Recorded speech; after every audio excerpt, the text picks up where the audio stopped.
Have you ever wished your mind could hit reset while you sleep? That you could wake up not just rested, but sharper, stronger, and completely in control of your thoughts and your life? Most people go to bed hoping for peace, but instead, their mind keeps running, looping through stress, regret, fear, and unfinished thoughts. They lie still while their brain stays active, replaying the day, fearing tomorrow and carrying burdens that should have been left behind. But what if that mental noise could be replaced? What if, while your body sleeps, your mind was being trained to let go of what doesn't matter, to focus only on what truly does, and to build a quiet strength that nothing can shake? That's what Stoic mental training is for. This isn't just philosophy. This is a practice of rewiring how you think, how you respond, how you see yourself and the world. You're about to immerse your subconscious in 4 hours of pure Stoic wisdom, lessons that taught warriors how to stay calm in battle, taught emperors how to rule with clarity, and taught thinkers how to face life and death without fear. These are not empty words. These are mental tools. Tools for letting go, for focusing, for staying grounded no matter what life throws at you. While the world sleeps, you're not just resting. You're rebuilding, training your mind to be stronger, clearer, and more resilient. You're not escaping the day. You're preparing for the next one with power and purpose. By the time you wake up, you won't just feel better. You'll be better. Because you took the time, even in sleep, to train the most powerful part of yourself, your mind. Let the reset begin. Have you ever noticed that the harder you try to control every detail of your life, the more chaotic and unmanageable it becomes? It's ironic, isn't it? We spend our days rushing from one task to another, trying to tighten every screw and keep everything perfectly in place. But the real secret? It's to let go. That's right. Relaxation is the key. It may sound contradictory, but that's the hidden doorway to true manifestation. What you desire doesn't arrive through struggle and stress. It comes when you learn to simply be, calm, peaceful, and centered like a serene lake. In today's video, I'm going to show you how Stoic philosophy makes it abundantly clear. True strength is found in serenity. I'll be revealing 10 powerful lessons that will teach you how to manifest anything you desire by cultivating a calm and tranquil mind. And trust me, you don't want to miss the final lesson. It holds the secret that can leave you speechless. It's especially important in today's chaotic, disorganized world, where no matter how hard we try, there never seems to be enough time or breath left to carry the weight of each day. So why not try something different for once? Just breathe. Let go of the chaos and allow life to unfold naturally.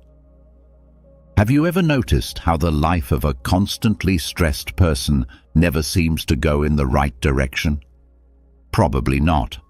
But if you really pay attention to what comes next, you'll begin to see how effortlessly things start aligning.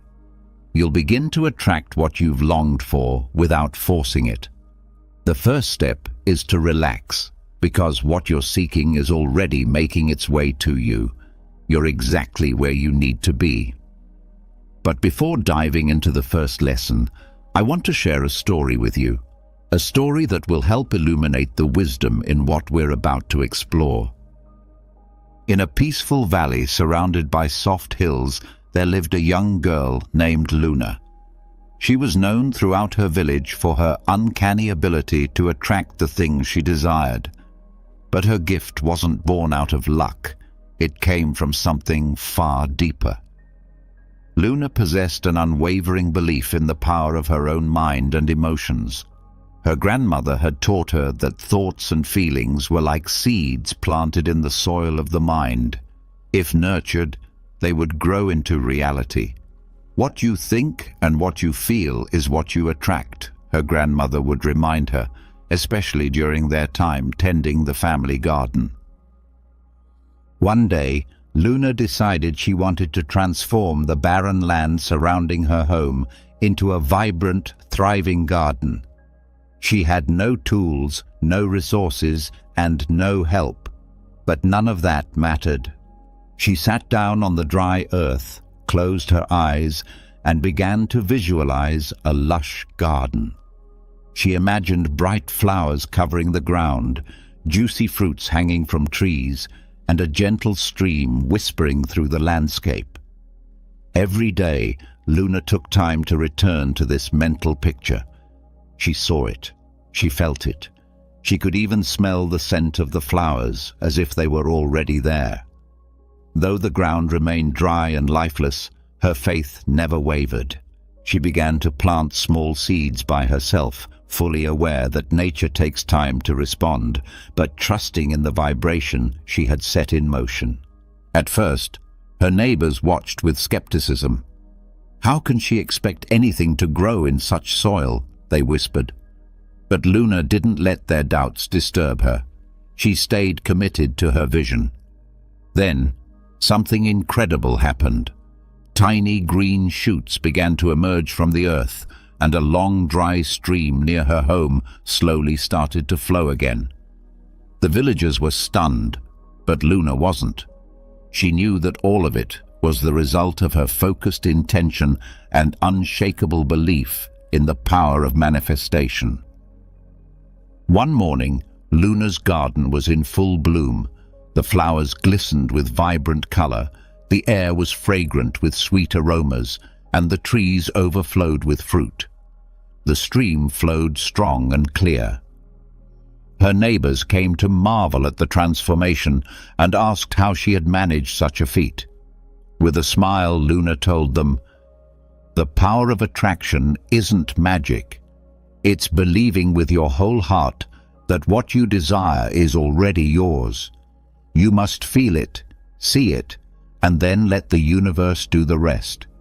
If you plant the right seeds in your mind and heart, the garden of your dreams will always blossom." From that day on, Luna's story became legend. The little valley was never the same again, because the people began to understand that they too carried within themselves the power to shape their reality.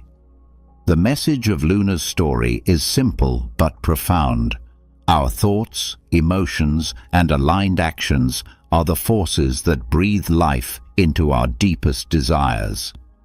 Now, before we explore the first principle, if you find value in this kind of content, consider subscribing and turning on notifications so you don't miss any updates.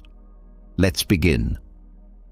Have you ever felt like your mind was a runaway carousel, spinning wildly while you desperately search for just a moment of peace? If so, welcome to the human experience. Most of us, caught in the frantic pace of modern life, have forgotten what it means to simply pause and take a breath. But here's the key. That brief moment of stillness is where the magic of manifestation begins. Strange as it may sound, the more desperately we chase what we want, the more elusive it becomes. When we talk about mental calm, we're not just referring to the light peace you feel after a yoga class or meditation session, though those are great starts. What we're really pointing to is a deeper state of presence, a near stoic stillness where the waves of thought and worry settle and the mind gains clarity. Imagine your mind as a still lake. When the surface is calm, it reflects things clearly, including the visions of what you most desire. But when it's agitated and chaotic, you can't even see your own reflection, let alone any dreams or goals. That's why relaxation isn't a luxury, it's essential. When your mind is at rest, you gain access to your subconscious, the part of you that knows your truest desires and aspirations. Science backs this up. When we relax, our bodies release endorphins and other chemicals that enhance mental clarity, focus, and creative insight. This makes us more open to opportunities we couldn't see before. So what if, instead of constantly rushing and searching, you paused to breathe and center yourself? It's like searching the whole house for your car keys, only to find they were sitting on the dining room table the entire time. You might be wondering, okay, how do I even begin to relax and manifest what I want? Don't worry, I'm not suggesting you climb a mountain to seek enlightenment. Start simple. Practice a breathing exercise. Inhale deeply through your nose, hold for a moment, and exhale slowly through your mouth. Do this several times and notice how your mind begins to clear. Then visualize what you desire. Picture it with such vivid detail that you can almost touch it. This is where the real power of manifestation starts, when your relaxed mind consciously starts building the pathway to your goals. It's like sending a request to the universe from the comfort of your couch without needing to stress and exhaust yourself. And no, this doesn't mean you stop taking action. Action is vital. But what matters is how you act, from a place of inner calm, not panic. As the Stoics wisely said, true strength comes not from force, but from stillness. So before you charge ahead, breathe, relax, and then go conquer your day. You might just be surprised at how everything starts aligning in your favor. Remember, the power of a rested mind isn't just a poetic phrase, it's a life philosophy. And if you live by it, your world can transform. Sometimes doing less brings you more. The next time life feels overwhelming, pause, breathe deeply, relax, and watch how your desires quietly begin to take shape. Because in a world full of noise, real magic happens in silence. As Epictetus beautifully said, it's in the stillness of the mind that we finally hear the voice of the heart. It's there that flow begins and blessings start to arrive. Have you ever noticed just how much energy we waste trying to control every little detail in our lives? From our daily routines to the grand plans we imagine so clearly in our heads, we push and pull at everything, trying to force it into place. And what's the result? Stress, frustration, that helpless feeling of everything slipping through your fingers like water. In this exhausting battle for control, we forget one of life's simplest truths. Sometimes the best thing you can do is let go and let life flow. This is one of the most powerful insights Stoic philosophy offers, a wisdom that seems distant but is deeply practical. It teaches us that control is mostly an illusion. Picture yourself on a roller coaster. You can scream, grip the safety bar as hard as you want, but in the end, the ride is going to move how it's going to move. Resisting it just makes you feel worse. Life is exactly like that, full of twists, turns, and surprises. And if you keep trying to hold on tightly, you miss the beauty of the ride. So what if you tried a different approach, letting go just a little? One powerful way to start is by practicing mindfulness. Now, don't worry. You don't need to sit cross-legged in a dark room and chant. Mindfulness simply means learning to observe life without judgment. For instance, if you're stuck in traffic, instead of getting angry and blaming others, try something different. Breathe. Use the moment to listen to your favorite song or admire the scenery around you. Shift your focus. Suddenly, you're no longer a victim of the situation. You become an observer of your own story. And that, my friend, is a far more empowering role to play. Letting go doesn't mean giving up. It means trusting life enough to believe that everything is unfolding exactly as it should. Sometimes, stepping back is the most powerful move you can make. Let's say you're stuck in traffic. Instead of losing your temper and criticizing every other driver around you, take a deep breath. Try to enjoy the moment. Put on your favorite song, look out at the view, and shift your mindset. In doing this, instead of falling into frustration, you become more of an observer of your own experience, and that's a much lighter, more freeing way to live. This mindset shift, this act of letting go, can also work wonders in your relationships.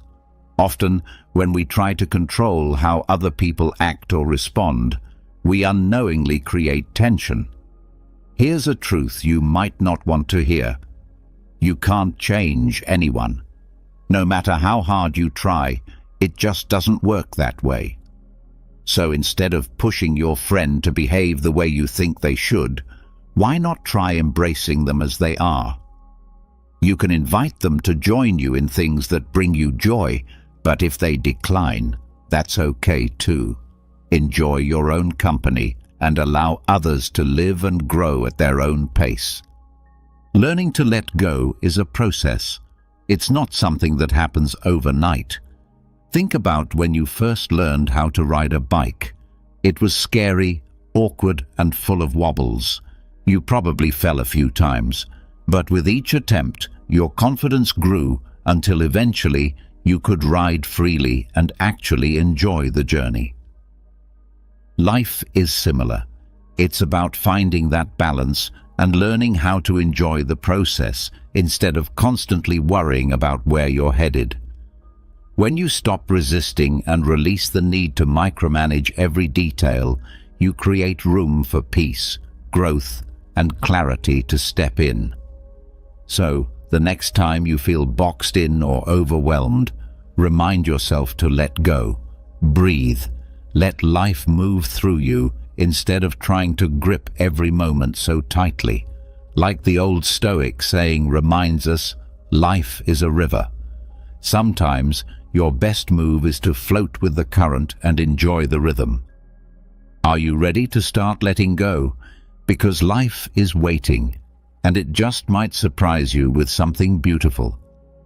Have you ever taken a moment to consider the link between gratitude and getting what you want?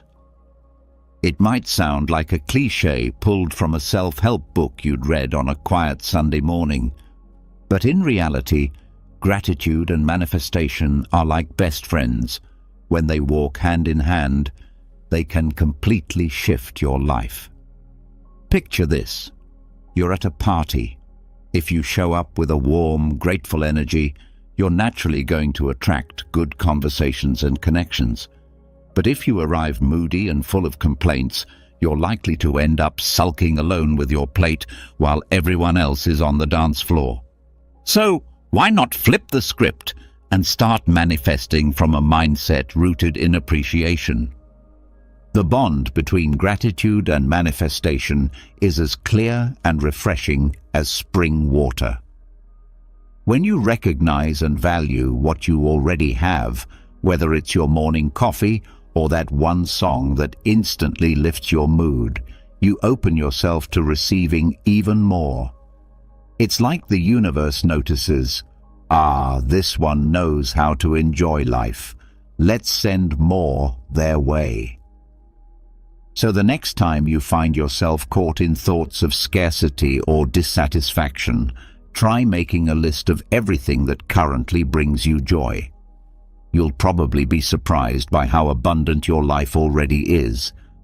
Let's get real for a moment about what it means to manifest. No, we're not talking about visualizing your ex knocking at your door with a bouquet of roses, though, hey, to each their own.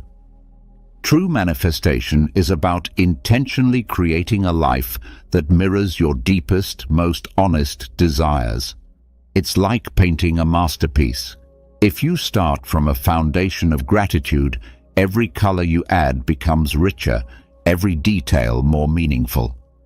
This is where that timeless phrase comes in. Relax and manifest all that you desire. But how do you relax when life feels like it's spiraling? This is where Stoic philosophy steps in. The Stoics taught that the path to a fulfilling life isn't found in controlling everything, but in learning to accept what you can't change and focusing on what you can. So when life throws you a challenge, instead of getting wrapped up in anger or stress, see it as a chance to grow. This mental shift does more than just ease your nerves. It builds resilience, and it helps you appreciate even the tough moments. With this mindset, you're already halfway to manifesting the life you want. Now, let's talk practical strategies. One of the simplest yet most effective is keeping a gratitude journal. Each night before bed, write down 3 things you're thankful for. This small act can transform your perspective, helping your mind tune into the positive and opening space for more blessings to flow your way. Another strategy: meditation. You don't need to be a yoga master or chant in Sanskrit. Just sit quietly, let your thoughts float by, and allow yourself to rest. This silence creates the mental space needed to clearly see your desires and align with them. Surrounding yourself with people who also live with gratitude can elevate you too. Positivity is contagious, and when you share your energy with like-minded souls, it fuels your focus and keeps you grounded in your goals. Manifesting from a place of thankfulness isn't just possible, it's powerful. The link between appreciating what you have and attracting what you want is stronger than you think. When you adopt this mindset, you naturally become a magnet for blessings, opportunities, and joy. So the next time life feels like it's holding out on you, turn inward. Look at what's already within and around you. With consistent practice and a touch of Stoic wisdom, you'll find yourself manifesting your desires more effortlessly than ever before. As Gandhi once said, when you're truly grateful for what you have, you open the door to everything that could be. Have you ever found yourself in that phase of life where it feels like the universe has placed you on hold? You're sitting there with your morning coffee, or tea, if that's more your style, quietly wishing things would just start flowing more smoothly.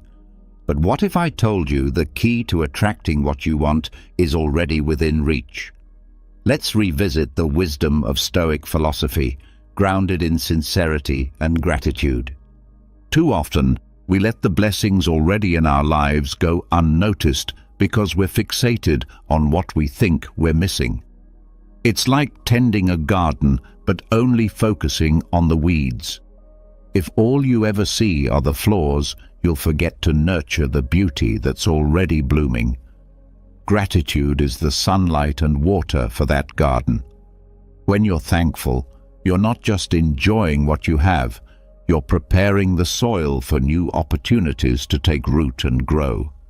The relationship between gratitude and manifestation is much like 2 dancers who are completely in sync, always moving together, creating something beautiful in motion. When you start with gratitude, your energy shifts and the universe begins to respond. You're not just sending out a wish, you're aligning yourself with abundance. Gratitude is the signal that tells life, I'm ready for more, and I'm already joyful for what I have. On the flip side, manifesting is like sending a heartfelt letter to the universe, clearly asking for what you desire. But how can you expect the universe to listen if you haven't taken a moment to appreciate what's already in your hands? Here's a simple practice to shift into that space. Start your day by listing 3 things you're grateful for. They don't have to be grand. Maybe it's the comforting taste of a meal your mother made, or that first cup of coffee that lifts you out of bed on challenging mornings. And whenever you catch yourself feeling down or yearning for something you lack, take another look at that list. Let it be a reminder that abundance already exists in your life. It's a lot like going to a buffet.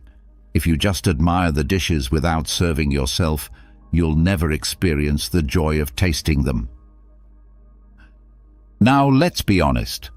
Gratitude isn't some magic spell that makes all your problems disappear. It doesn't mean turning a blind eye to difficulties or forcing a smile when everything's falling apart. Rather, it's a shift in perspective, a mindset that gives you the resilience to face tough situations with curiosity and grace. When adversity knocks, ask yourself, what is this trying to teach me? Instead of getting stuck in regret, use the moment to grow. That's the heartbeat of Stoic wisdom, not letting external circumstances dictate your inner peace. And in case you've brushed off the phrase "relax and manifest your desires" as just another social media slogan, there's truth in it. Stress and anxiety are like boulders blocking your path to what you seek. But when you ease the tension and begin trusting the process, you naturally become more open to receiving what life wants to give. Remember, the universe moves at its own pace. Sometimes what you've been waiting for shows up when you least expect it. Gratitude acts as a bridge, linking what you already hold with what you're hoping to create. Don't underestimate the quiet power of a grateful heart. It's like holding a lantern in the dark, gently illuminating the road to your dreams. So, take a breath, feel the gratitude, and watch how life starts unfolding its magic. Every step toward thankfulness brings you closer to a richer, more fulfilled life. As Nelson Mandela wisely put it, "He who is grateful for little will soon see that he is given much more." Now let's reflect on something equally powerful, the practice of mindfulness in abundance. Have you ever truly thought about how potent your attention is? Your ability to focus, to be fully present, to not get swept away by the whirlwind of thoughts that crowd your mind. This is a real superpower in today's fast-paced world. It might sound like a self-help cliché, but stay with me. This superpower can become the foundation of your ability to manifest the abundance you deeply crave. The Stoics, with their emphasis on discipline and mental clarity, give us the perfect starting point. Who needs magic when you have the strength to steer your own thoughts?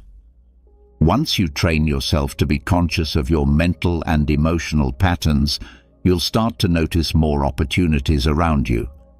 Picture yourself not as someone tossed around by life's waves, but as a captain skillfully navigating your own ship. Tempting, isn't it? So how do you reach that calm and focused state where manifestation thrives? Here's a gentle method. Mindfulness meditation. Think of your mind as a cluttered room. To make space, all you need to do is crack open a window and let in fresh air. Start by finding a peaceful corner, not a fancy retreat, just somewhere you won't be disturbed. Sit down, rest your hands on your knees, close your eyes, and take a deep breath in through your nose. Hold it for a moment, then slowly exhale through your mouth. Do this a few times. Each breath becomes a quiet release, lifting the weight of your worries. As your breathing finds a rhythm, begin to visualize your goals. Imagine them vividly, down to the smallest details, and feel the joy of already having them. Let your imagination roam freely. If your mind wanders off, perhaps urging you to check your phone, gently guide it back to your breath. Mindfulness is a practice. It doesn't demand that you erase all thoughts. It simply asks you to be aware of where your attention goes. After a few minutes, start with 5 and extend as you feel ready. Open your eyes. Sit with the feeling. Embrace the calm that has settled in. This ritual doesn't just soothe your nerves, it primes you to see and welcome opportunities that might have slipped by unnoticed before. It's like tidying up your mental space so you can finally spot all the possibilities waiting to enter. So why not begin today? Allow yourself to slow down and let abundance come to you.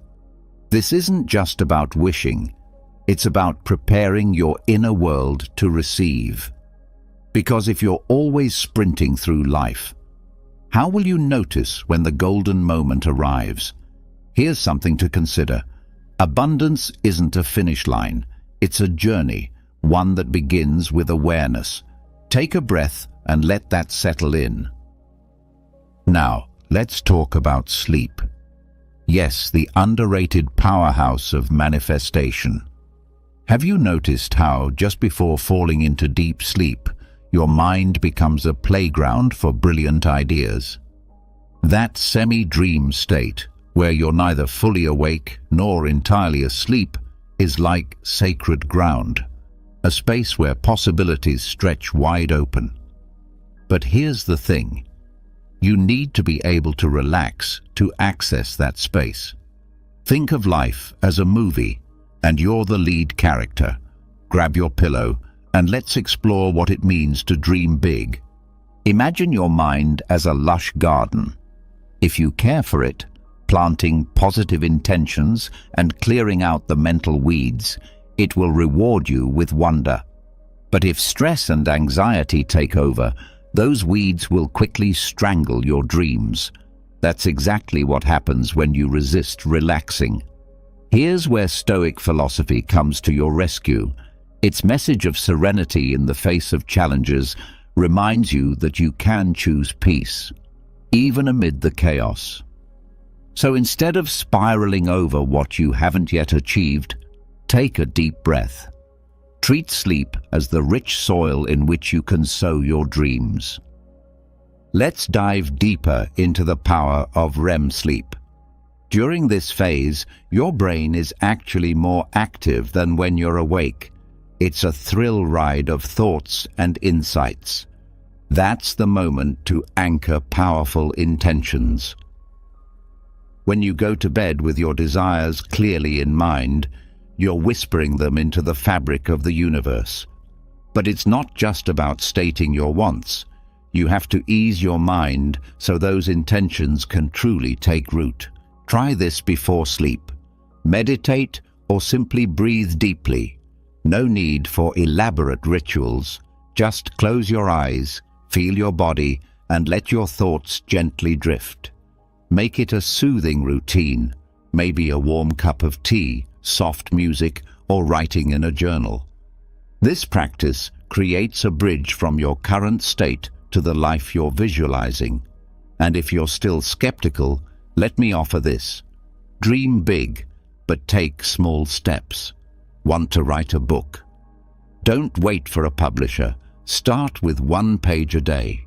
These small, steady actions will make your dreams feel real, and you'll be nurturing the soil where your biggest desires can bloom. In the end, the secret to manifesting doesn't lie in dramatic rituals. It's tucked into those quiet moments before sleep, where you release the day's burdens and give your imagination room to breathe.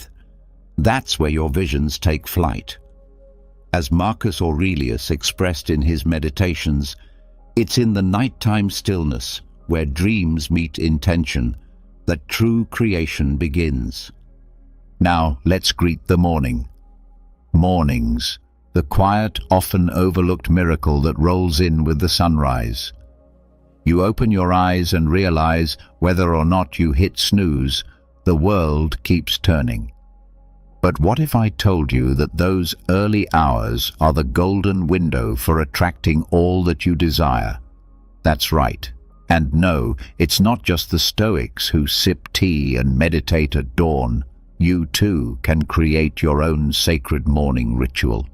So take a deep breath and let's uncover how to manifest from the moment you rise. Every morning is like a fresh canvas. Now, if you were to hand that canvas over to a child with a palette full of paint, you might end up with a wild swirl of colors that, while energetic, lack intention and clarity. But you are the artist of your life.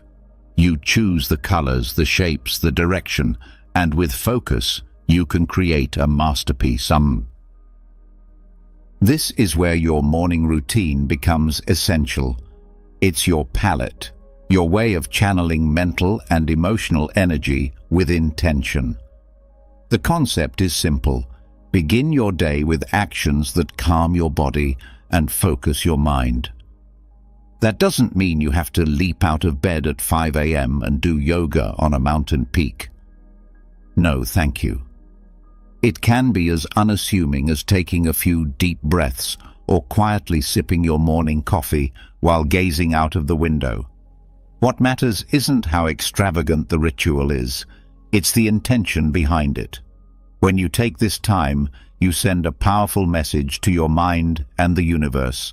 I am open, I am ready, and I am aligned with what I seek. Let's get into some practical approaches.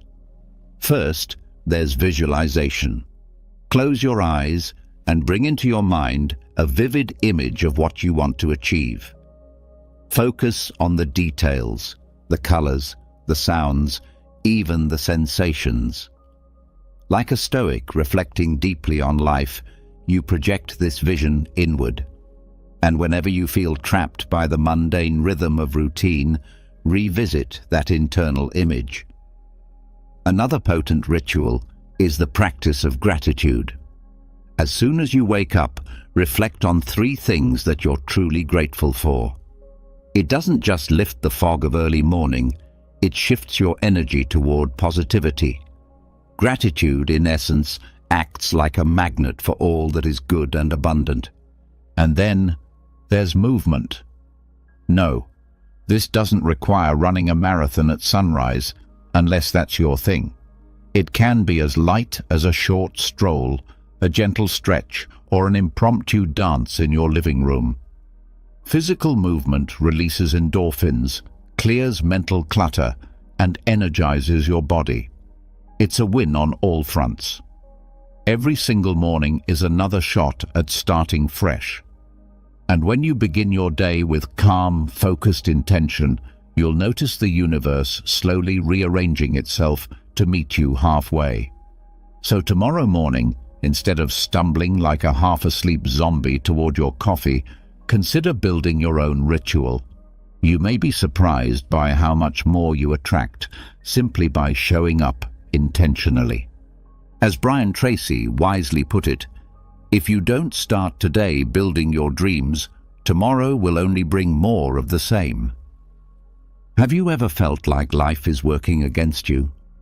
You sit down to focus on your goals, but your mind is flooded with noise and endless distractions, like a TV channel stuck on commercials.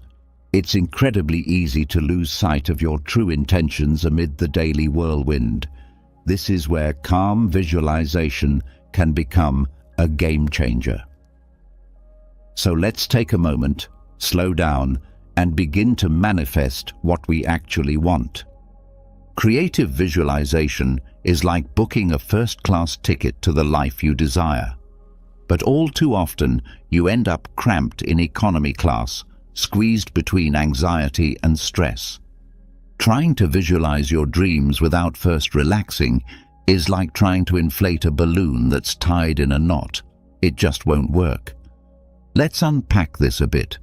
You've probably heard the phrase, relax and you'll manifest what you want. Sounds like something from a dusty old self-help book, right? But here's the truth. When you're deeply relaxed, your mind becomes fertile ground for new possibilities. It's as if a portal opens, inviting the universe in.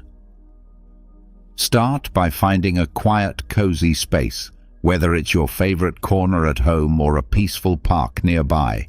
What matters is that you step away from the noise and chaos. Sit comfortably. close your eyes. Breathe in deeply through your nose and out through your mouth. Do this until your mind begins to settle, like a turbulent sea returning to stillness. Once you're in that state of calm, start visualizing your goal. Picture it like a movie playing out in front of you, but you're the star. What are you doing? Who are you with? How do you feel? The more detail you bring in, the more effective your visualization becomes. You're painting your future with your imagination, and the brush is in your hands. Don't rush or get discouraged if you don't see results overnight. Stoic philosophy reminds us that while some things are within our control, others are not. Visualization isn't a magic wand. It doesn't make dreams appear instantly. But when combined with steady action, it becomes a powerful guiding force. If the results take time, be patient. Remember, even the finest dishes require time and care to prepare. So, are you willing to give this relaxed visualization method a try? The magic lies in reaching that inner stillness, in painting your future with clarity and emotion, and in trusting the process. Like a fine wine, your dreams need time to mature. This isn't just poetic fluff. Seneca himself spoke of it centuries ago. As he put it, great achievements are born from a calm mind and an open heart. Now, let's talk about something right under your nose. Literally. Have you ever been overwhelmed by thoughts, like your mind was stuck on a channel playing nothing but noise? Modern life is a constant storm of stress and stimuli, but hidden in plain sight is a powerful tool: conscious breathing. No, you don't need to retreat to the Himalayas to find peace. You can simply pause, breathe, and feel your life begin to shift. Conscious breathing isn't just some feel-good phrase from a motivational talk. It's a real grounded technique that reduces stress and sharpens your focus. Think of your mind like a car that's always speeding. If you never take your foot off the gas, you're going to crash eventually. Conscious breathing acts as the brake. Every deep breath fills your body with oxygen, and every exhale carries out stress, tension, and clutter. It's like doing a spring cleaning for your thoughts. Suddenly, the floor is clear, and you remember where your keys are. Here's the deeper connection. Often, our desires feel light years away from our current reality. We want more fulfilling relationships, a meaningful job, or maybe just guilt-free pizza. But instead of aligning our actions with these desires, we procrastinate and say, "I'll start tomorrow." That's where conscious breathing steps in as your secret ally. Taking time to breathe deeply helps quiet your mind and organize your thoughts. The Stoics deeply understood the value of calm in decision-making. Life, after all, is a chain of choices, and each one should align with your deepest intentions. Instead of letting the chaos drown you, pause and breathe. Each inhale pulls you closer to what you want. Each exhale pushes away doubt and delay. It's like every breath draws a mental map, connecting your dreams to real-world action. Your intentions are seeds. Without water, your attention, your focus, they won't grow. Conscious breathing is the water that nurtures them.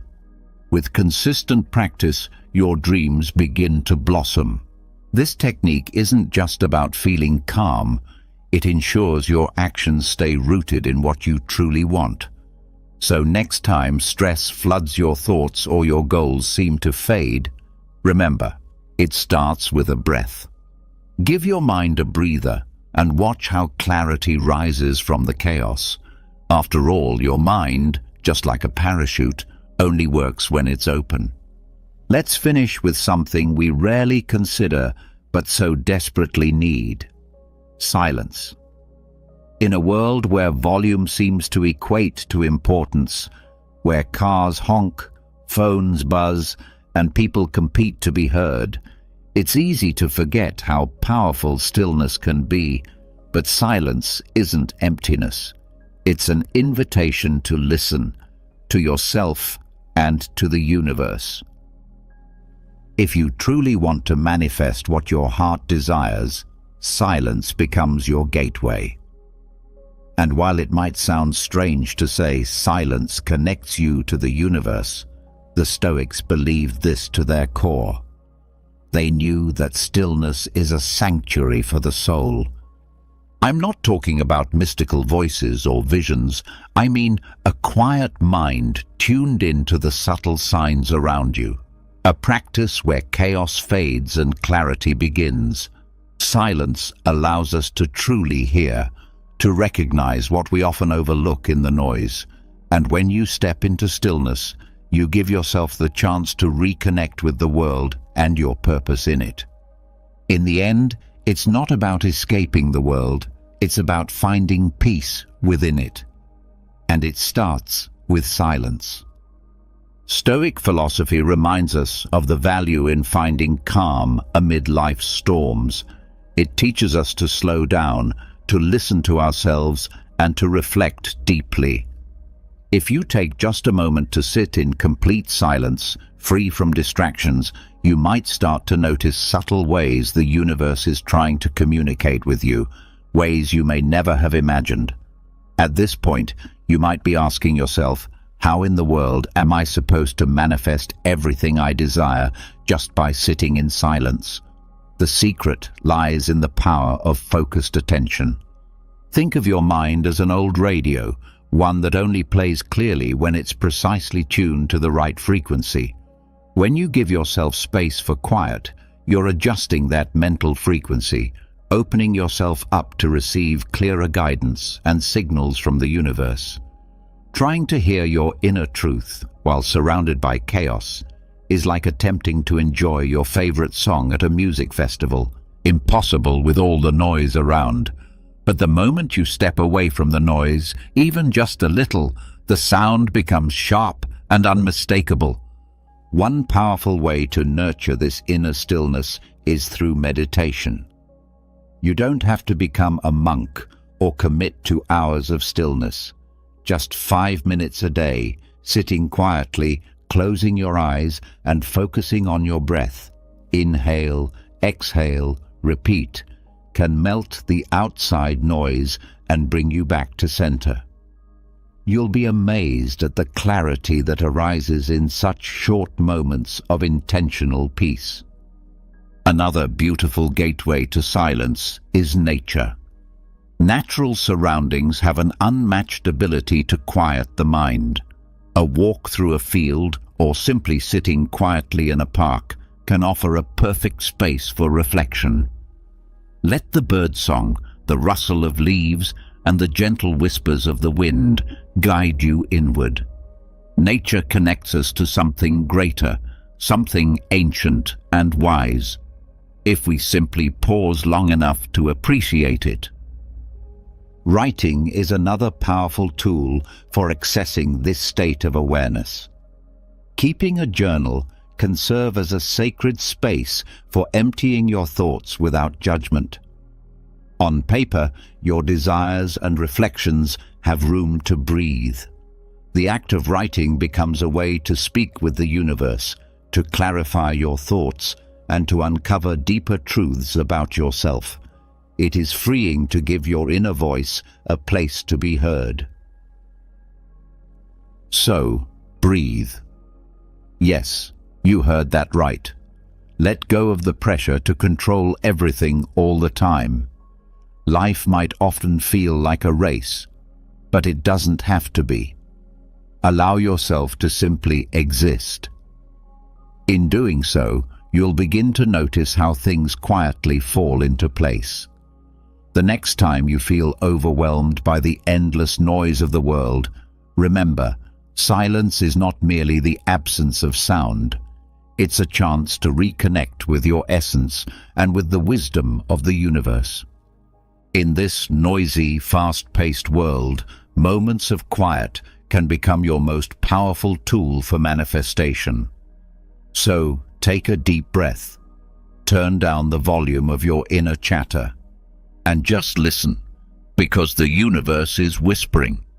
As Epictetus once said, "In silence, the universe whispers its secrets." Have you ever experienced being ghosted? You thought everything was going smoothly, and then out of nowhere she vanishes. No messages, no explanations, leaving you confused and wondering what went wrong. Or maybe she's inconsistent with her attention. One day, she's incredibly affectionate, and the next, she's completely distant.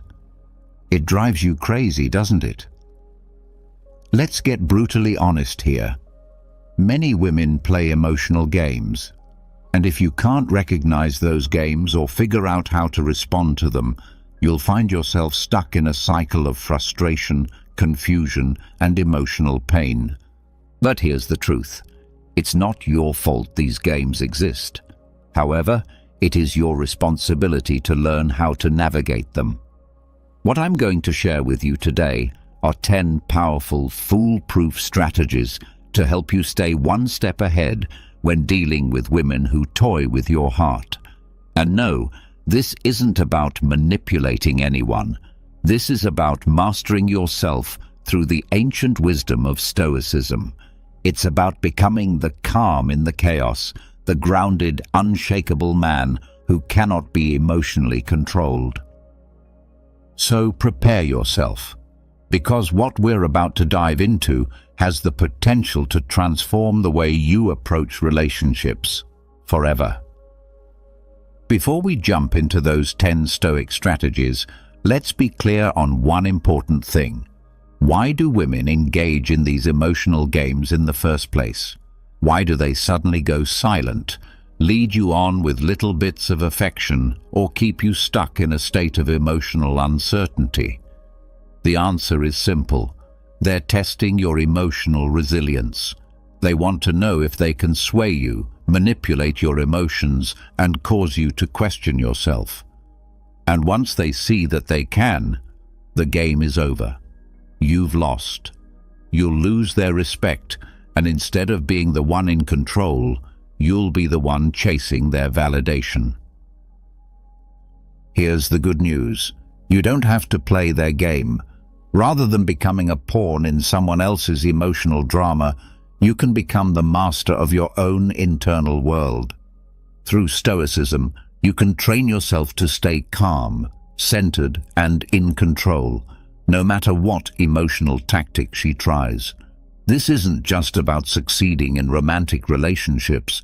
It's about reclaiming your personal power and refusing to be manipulated. It's about becoming a man who fully understands his value. So if you're tired of being led around emotionally, if you're done playing the fool in someone else's story, and you're ready to regain your strength, stay with me. These 10 Stoic principles are about to shift the way you see everything. Let's start with emotional detachment. This is the foundation for everything else. To detach emotionally does not mean you stop caring altogether. It means that you no longer allow your emotions to rule you. You're not controlled by every fluctuation in someone else's behavior. You stop being reactive. Most guys lose it the moment a woman starts pulling away or acting distant. They get anxious, overanalyze every little thing, and rush to fix whatever they think went wrong. But let's be real. This is often just a test. She's watching to see how you'll handle the pressure, and when you start chasing her, desperate for her attention, you're failing the test. What you need to do instead is remain emotionally steady. Whether she's blowing up your phone with texts or completely ghosting you for days, your emotional state should remain consistent. You are calm. You are balanced. You are unaffected by her emotional highs and lows. And the more you practice this kind of detachment, the more attractive you actually become, because nothing draws people in more than someone who exudes emotional stability. It shows strength, and strength is magnetic. When you refuse to be shaken, you become someone who's impossible to play. Now let's talk about recognizing her behavioral patterns, because once you start paying attention, you'll see the same emotional tactics pop up over and over again. This matters because behavior patterns reveal intent, and when you can identify a pattern, the entire game becomes predictable, and predictability gives you power. Let's break it down with a classic example: hot and cold behavior. One day she's texting you non-stop, telling you how amazing you are, and even talking about the future. Then, suddenly, nothing. She becomes distant, distracted, maybe even cold. That roller coaster is not an accident. It's a deliberate push-pull strategy. She's doing it to test whether you'll chase her when she backs away. Most guys fall right into the trap. They panic, start over-texting, asking if everything's okay, trying to fix what they think is broken. But not you. You're going to recognize this for what it is, a test of emotional strength. And instead of reacting, you'll stay steady. You'll let her be the one to reach out. When you refuse to react emotionally to her inconsistent behavior, you completely change the dynamic.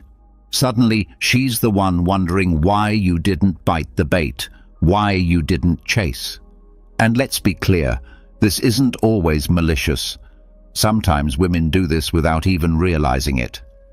It's a subconscious test of your confidence and composure, but whether it's intentional or not, the effect is the same. And your response should always be rooted in emotional discipline.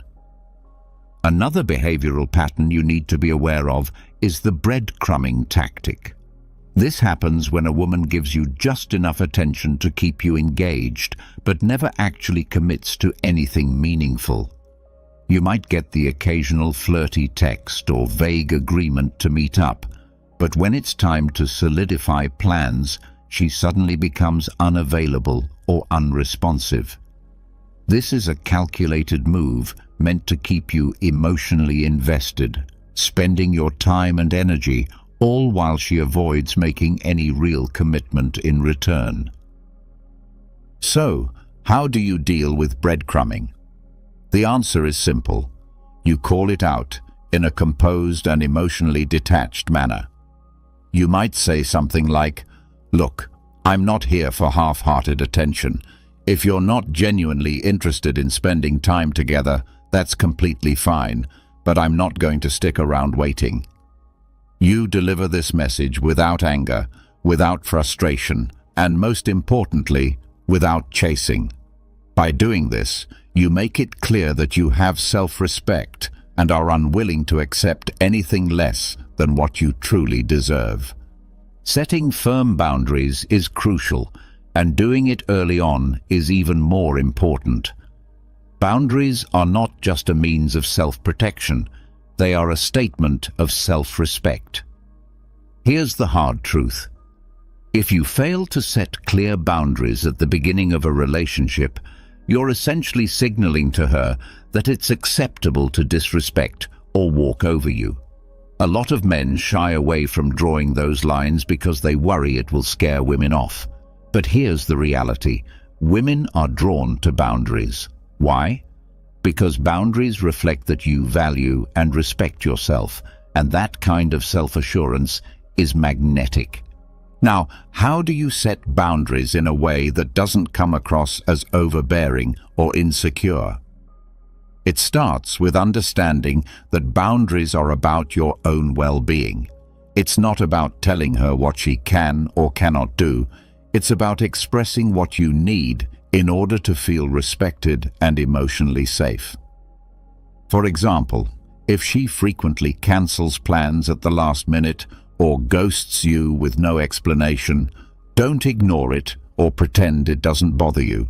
Instead, bring it up in a calm and straightforward way. You might say, "I've noticed you've been canceling plans a lot lately. I really value consistency. If you're not interested in making this work, That's okay, but I'm not comfortable with this back and forth. This isn't an accusation or an attack.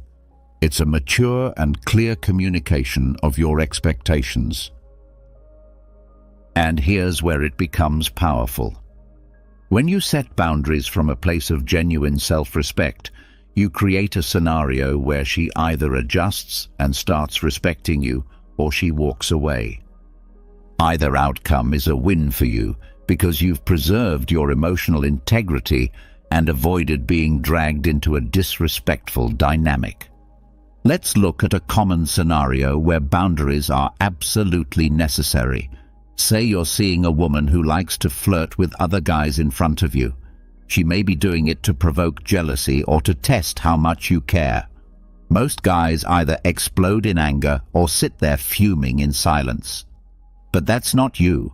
You remain composed, and when the moment is right, you calmly take her aside and say something like, "Look, I'm not into these kinds of games. If you're interested in other guys, that's totally your choice. But I'm not going to be part of that." You're not reacting emotionally. You're not starting a scene. You're simply communicating a boundary and making it clear that if it's not respected, you're ready to walk away. When it comes to mind games, nothing makes a stronger impact than staying calm under pressure. Many women will test a man's composure to see if they can provoke a reaction. They might talk about their ex, flirt with someone else in front of you, or make passive-aggressive comments, all designed to push your buttons. Most men fall for it and react exactly how she expects, with jealousy, anger, or insecurity. But you're going to take the Stoic approach. When she tries to test you emotionally, you stay calm, collected, and completely unfazed. Why does this approach work? Because when you don't react, it takes away her power in the situation. She expects a reaction, a blow-up, a jealous remark, a defensive argument. But when you remain unshaken, the dynamic shifts. You're sending a message that she doesn't have control over your emotions. Here's an example. Let's say during a conversation, she casually mentions her ex. "My ex used to take me to this amazing restaurant." Or, "I had the best summer with my ex." She's trying to trigger insecurity or jealousy. Most guys would respond with something like, "I don't want to hear about your ex," or, "Why are you still talking about him?" But not you. You keep your cool and respond with something like, "That's cool. I'm sure he was a great guy." You're not giving her the emotional reaction she's fishing for, and that unpredictability throws her off. Now picture another situation. She's flirting with another man in a group setting. Most guys would try to compete for attention or lash out at her for being disrespectful. But the Stoic response is different. You stay composed, even if it stings a bit inside. You don't try to one-up the other guy, and you don't confront her in a reactive way. You just observe.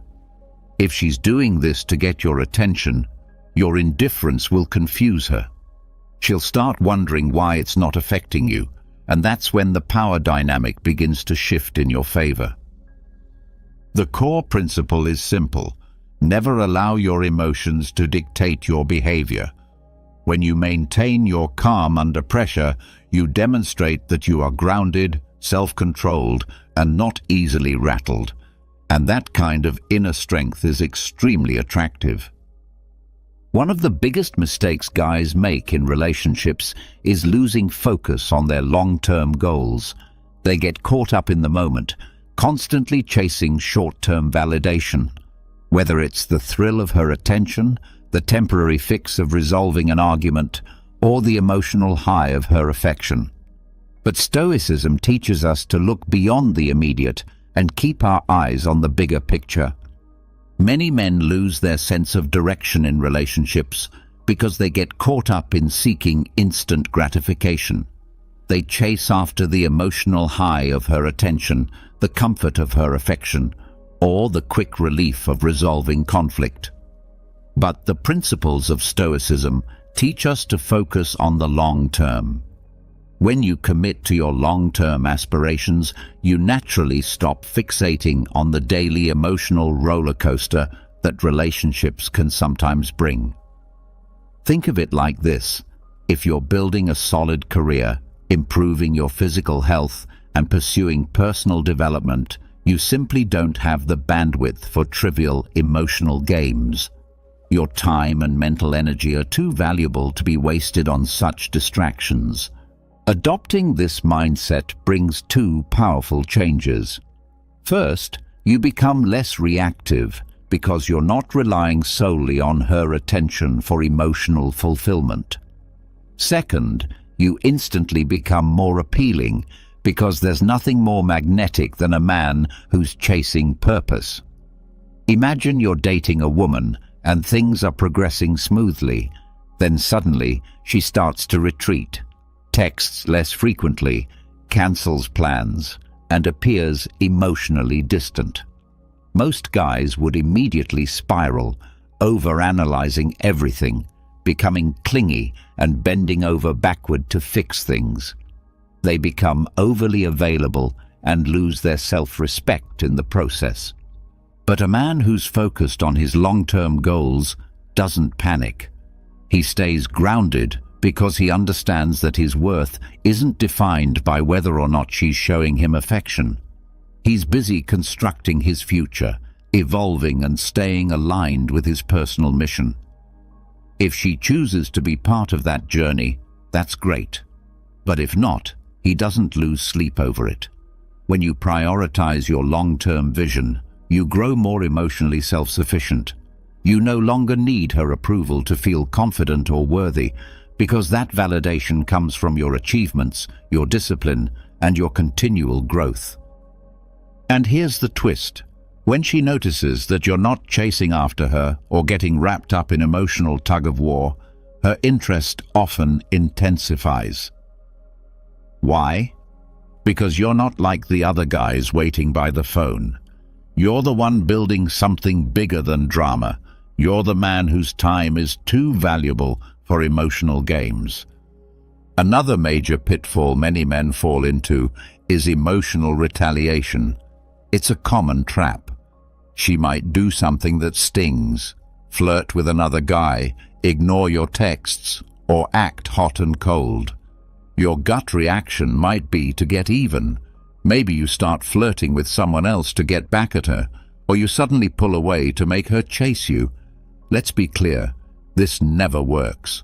The moment you start reacting emotionally, you've already lost the upper hand. Why? Because she's now in control. You've allowed her actions to dictate yours, and that hands her all the power. A man rooted in Stoicism doesn't retaliate emotionally because he knows that emotional reactivity is a weakness. Instead, he chooses to respond with quiet detachment. If she ghosts him, he doesn't spiral or seek revenge. He simply pulls back his attention and reinvests it in himself. If she tries to make him jealous, he doesn't fall into the trap. He stays composed and carries on with his life. Picture this. You're at a social gathering with a woman you've been seeing, and she starts openly flirting with another guy. Most men would react in one of two ways. They'd either confront her in a heated moment or try to outdo her by flirting with someone else. But both of these reactions stem from insecurity. Instead, you choose not to react. You remain calm and let her play her game without participating. This response frustrates her because she realizes she no longer has emotional leverage over you. By refusing to retaliate emotionally, you maintain full control of the situation. You're sending a powerful signal: I won't be manipulated. And the beauty of this approach is that the game loses its power. She'll either stop playing or realize you're someone who can't be easily controlled. Either way, you come out on top. Now let's talk about communication. It's the foundation of any strong relationship, Yet many people struggle with it.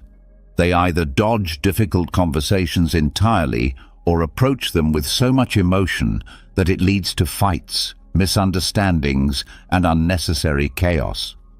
But a Stoic man knows how to express himself clearly and assertively without allowing his emotions to cloud his message. The key is to communicate your boundaries and expectations calmly. When you're dealing with a woman who's playing games or acting inconsistently, you don't need to raise your voice or create drama. You simply express your thoughts with poise and clarity. For example, if she's been distant or unpredictable, most guys either explode or try to suppress their feelings until they eventually blow up. But you approach the situation differently. You say something like, "Hey, I've noticed you've been acting a bit differently lately. I'm not sure what's going on, but I'd like to know if there's something we should talk about." See how there's no accusation, no emotional charge, and no neediness? You're just being observant and opening the door for honest dialogue. This approach catches her off guard because you're not acting out of desperation or emotion. You're coming from a place of steady confidence. And that kind of energy is incredibly appealing. When you speak with clarity and firmness, you create the tone and standard for how the relationship will operate. You show her that you're not the kind of man who avoids confrontation or lets problems simmer beneath the surface. You're direct, mature, and unafraid to bring things into the open. By doing this, you're establishing a relationship dynamic rooted in honesty and mutual respect, not one built on manipulation or power plays. You're letting her know that mind games have no place here, and that communication is something you take seriously. That kind of presence not only calms the storm, but prevents future drama from ever starting. At the core of it all, you have to put your own well-being first. This isn't just a motivational catchphrase, it's a fundamental truth. The most important relationship you'll ever have isn't with her or anyone else. It's the one you have with yourself. And yet, so many men forget this when they get tangled up in emotional mind games or manipulative behavior. If you're constantly feeling stressed, uneasy, or like you're tiptoeing around someone else's moods, then something's wrong. It's a clear sign that you're allowing things into your life that don't belong there. No relationship, no matter how attractive, exciting, or passionate, is worth giving up your peace of mind, your sense of self, or your mental health. The moment you sacrifice your own needs and emotional stability to keep someone else happy, you've already handed over your power. This isn't about being selfish or dismissing the feelings of others. It's about finding the balance where your well-being isn't constantly being undermined. Ironically, when you prioritize your own health, growth, and emotional grounding, you become far more appealing to women. They gravitate toward men who know their worth, who don't waver when things get unstable, and who maintain a strong internal compass. This doesn't just apply to romantic connections, it spills into every corner of your life. Whether it's your career, your friendships, or your family, the standard remains: protect your peace. Picture this. You're dating a woman who keeps sending you mixed signals. One moment she's affectionate, and the next she's cold and distant. Naturally, you start to question everything, wondering what you might have done wrong, possibly even adjusting your own behavior to match her ever-changing mood. That's the trap. Before long, you're no longer living in your own lane. You're walking on emotional eggshells. And that's when you need to stop and ask yourself, what is this doing to my mental state? If the answer is anything short of positive, it's time to step back. Pull your energy away. Recenter yourself. Do things that lift you up. Hit the gym. Focus on that project you've been passionate about. Spend time with people who genuinely support you. You owe yourself that much. Protecting your mental space isn't optional, it's essential. And here's the twist. The moment you remove her from the center of your universe and refocus on yourself, everything changes. One of two things will happen. She'll either realize you're not someone she can push around and start respecting you more, or she'll disappear entirely because she no longer has control over you. In both scenarios, you come out on top. Either you've distanced yourself from someone who wasn't bringing value to your life, or you've taken back the reins and re-established the power dynamic on your terms. Men today are constantly bombarded with the idea that they have to put a woman's emotional needs ahead of their own, like being a good man means being a doormat. That's false. Looking after your emotional, mental, and physical health isn't selfish. It's survival, and not just survival, it's magnetic. When you demonstrate that your inner peace is sacred and untouchable, you immediately earn more respect and desire. So the next time you feel like someone's behavior is threatening your peace, ask yourself this: is this truly worth the cost to my well-being? If the answer is no, then it's time to recalibrate, reclaim your energy, and pour it into what really counts: yourself. Let me tell you something most men don't want to hear. Patience is your ultimate weapon when dealing with women who play emotional games. I know you want clarity now. You want answers. You want certainty immediately. But the reality is, women will often test your patience. They want to know if you can handle the gray areas, the unpredictability. And in a world where everyone is addicted to instant replies and constant communication, the man who can remain patient stands out like a lighthouse in a storm. He's rare, he's valuable, he's unshakable. If she doesn't reply to your message within a few minutes, you don't lose it. If she cancels plans last minute, you don't explode with frustration. Instead, you maintain your composure, you let things unfold, and you stay grounded. Because here's the deal: women will test your patience. Sometimes intentionally, sometimes without realizing it. They'll delay their responses, go quiet for days, just to see how you'll react. Will you panic? Will you chase? Will you crumble under the pressure? Sadly, most guys do. They start firing off double texts, asking if everything's okay, trying to fix what they assume is broken. But not you. You're different. You've mastered patience. So the next time she plays one of those games, don't react. Do nothing. Give her the space. Let her come to you. And trust me, she will. She'll notice that you didn't flinch. She'll wonder why you didn't chase. And that's the moment the dynamic shifts. Why? Because now you've demonstrated something powerful. You don't need her validation to feel secure. You're not emotionally fragile. You've got a life, a full one, and you're not putting it on pause just because she's pulling back. This makes you a challenge, and let's be real, women love a challenge. But this kind of patience isn't just about dating. It's a mindset.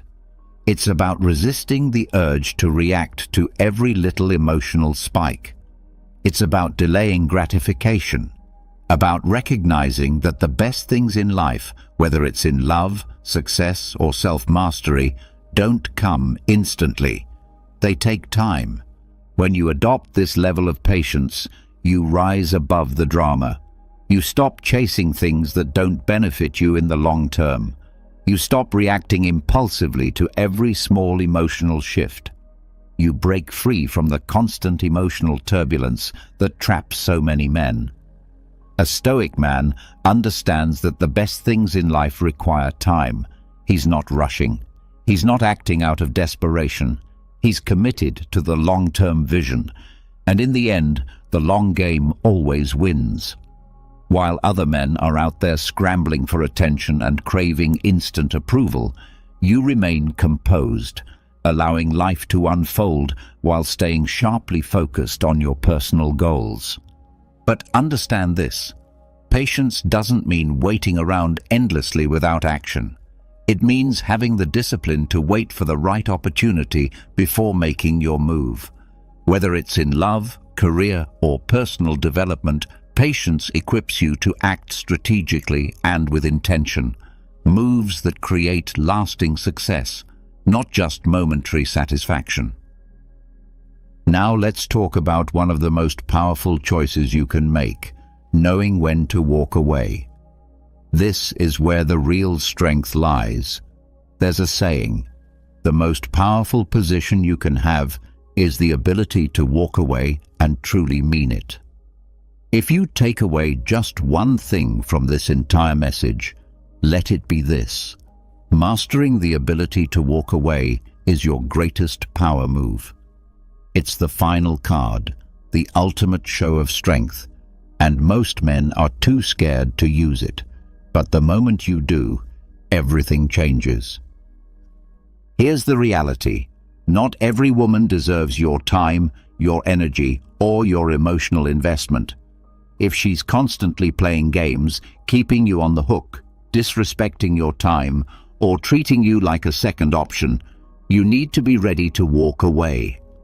Not out of spite, not with loud arguments or emotional outbursts, but with steady, quiet confidence. When you choose to walk away, you're sending a clear message. I don't need your approval to validate my worth. You're showing that you have choices, that your self-respect matters more than someone else's inconsistent affection. And here's the unexpected truth: many times, the moment you walk away, she'll start chasing you. Why? Because walking away is the strongest form of self-respect, and women are naturally drawn to men who value themselves. But let's not get it twisted. Walking away should never be used as a manipulative trick to get her attention. It's not a game, it's a declaration. It's saying, I'm done with the back and forth. If you're serious about being a part of my life, that's great. But if not, I'm completely fine moving on without you. If she's constantly canceling plans, texting other guys, or treating you with disregard, you respond calmly and directly. You let her know, I'm not interested in being part of this cycle. If you're serious, let me know. If not, I'm out. No yelling, no bitterness, no drama, just cool, unwavering self-respect. And then you walk. You don't check up on her social media. You don't send follow-up texts. You shift your focus back to yourself, to your goals, and to your peace of mind. And here's the cold truth. You might walk away and never hear from her again. She might not come back, but that's okay. Because by walking away, you've already won. You've preserved your dignity. You've protected your mental peace. You've kept your self-worth intact. And believe me, those things are infinitely more valuable than holding on to a relationship that chips away at your soul. Why is walking away so powerful? Because most men can't do it. They fear losing her. They fear being alone. But when you walk away, you're announcing to the world, I'm not afraid. I know who I am. I know what I bring to the table, and I refuse to accept anything less than what I deserve. That kind of quiet certainty is rare, and it's magnetic. The best part? When you walk away, you take your power back. You reclaim control over your emotions, your happiness, and your life. You stop letting someone else dictate your mood, your confidence, or your direction. That, my friend, is the essence of true strength. So, there it is. 10 powerful, practical, and transformative principles to navigate relationships when you're dealing with emotional manipulation and mind games. But these aren't just relationship tactics, they are life strategies. When you cultivate emotional detachment, set firm boundaries, Maintain your composure, protect your well-being, exercise patience, and master the ability to walk away. You become a man who is grounded, unshakable, and deeply respected. Keep in mind, this isn't about deceiving women or playing head games. It's about self-mastery. It's about becoming the man who leads his life, not the one who is led by circumstances or emotions. When you step into that version of yourself, you naturally attract women who respect your presence, value your consistency, and refuse to play games because they know you won't tolerate it. But this is just the start. These principles are your foundation, your launchpad toward becoming your highest self. The real journey begins now. Keep evolving, keep sharpening your mindset, keep living with purpose and power. Apply these truths not just in your relationships, but in your work, your habits, and your goals, everywhere. Marcus Aurelius once emphasized that true power resides not in the external events around us, but within our minds. This understanding gives us the strength to navigate a world where emotions can often feel like tumultuous waves. But how can we find our anchor amidst this storm? In this video, we will delve into 7 Stoic lessons that offer us the key to mastering our emotions and navigating through life's challenges with wisdom and unwavering calmness. Before we dive in, I'd like to ask if you could please like the video. This helps us spread the powerful philosophy of Stoicism. If you haven't subscribed yet, I highly recommend subscribing and activating the notification bell so you never miss any of our inspiring content. As always, be a person of virtue, take a firm grasp of these teachings, and watch until the end to fully understand what is within your control. Have you ever found yourself caught in a storm in life, whether due to unexpected events, disappointments, or sudden changes? The Stoic philosophers of ancient Greece and Rome offer us a safe haven during these storms, particularly through the concept of the dichotomy of control. For example, if you've ever planned an outdoor event and it begins to rain, you realize you cannot control the weather. However, you can control how you respond. You can choose to be frustrated and upset, or you can adapt and view the rain as a refreshing change. According to Epictetus, a Stoic philosopher, some things are under our control and others are not.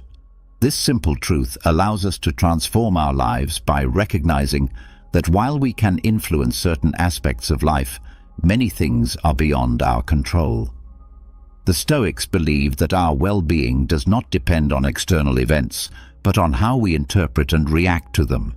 For instance, losing a job might initially seem like a disaster, but over time you may realize it was a blessing in disguise, leading to personal growth or even a better opportunity. To put this into practice, start by asking yourself, can I control this? If the answer is yes, then take action. If the answer is no, it's an opportunity to practice acceptance and adaptability. Understanding this principle frees us from unnecessary distress and helps us approach life with calmness. We may not be able to control the winds, but we can always adjust our sails. In a chaotic world, the dichotomy of control provides clarity, helping us focus our energy where it truly matters. The second lesson is about the power of reflection before reacting. In today's fast-paced digital world, where immediacy is often celebrated, the art of reflection may seem outdated. However, this act of pausing and contemplating becomes our anchor in a world that demands quick answers. Consider the many decisions we face every day, from choosing a meal to planning a career. When you receive a message that stirs your emotions, perhaps a colleague questioning your work or a casual comment from a friend, Your instinctive reaction might be defensive or angry.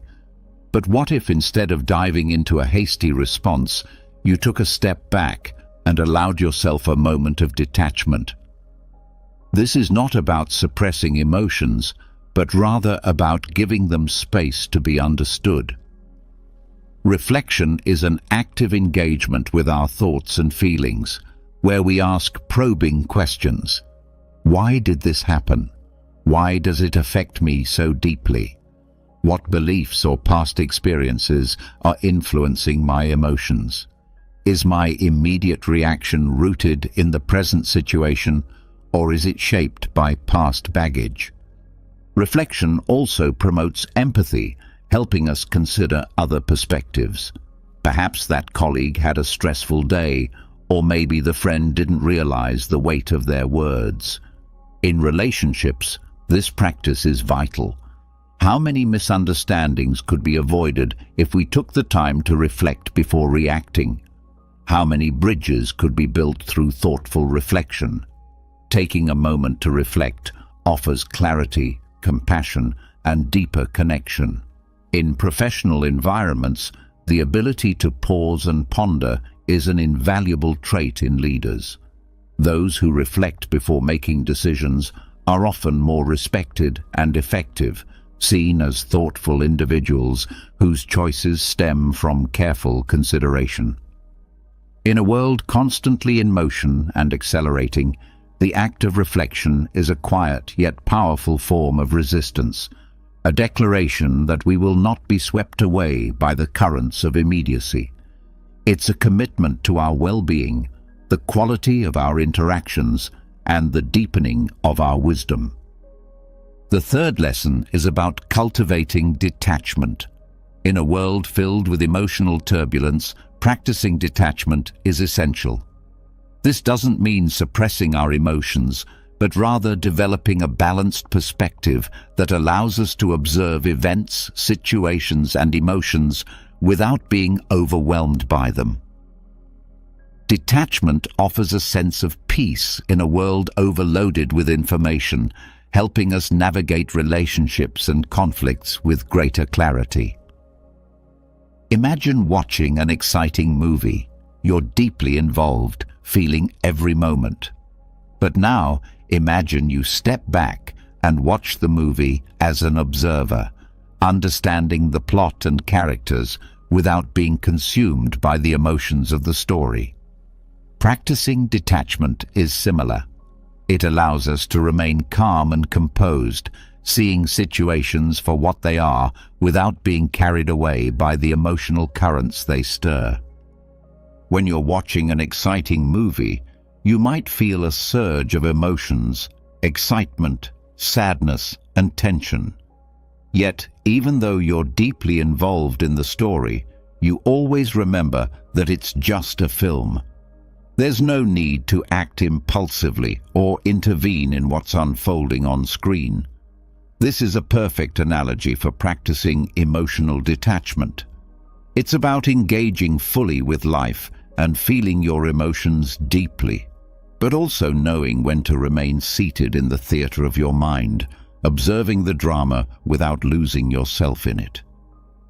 In a world that constantly bombards us with information and emotions, reacting passionately to every bit of news or event would leave us exhausted and overwhelmed. Emotional detachment acts as a protective buffer, allowing us to interact with the world in a way that's sustainable.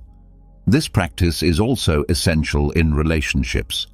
Whether in a heated conversation or disagreement, practicing detachment can be the deciding factor between a productive discussion and a harmful argument.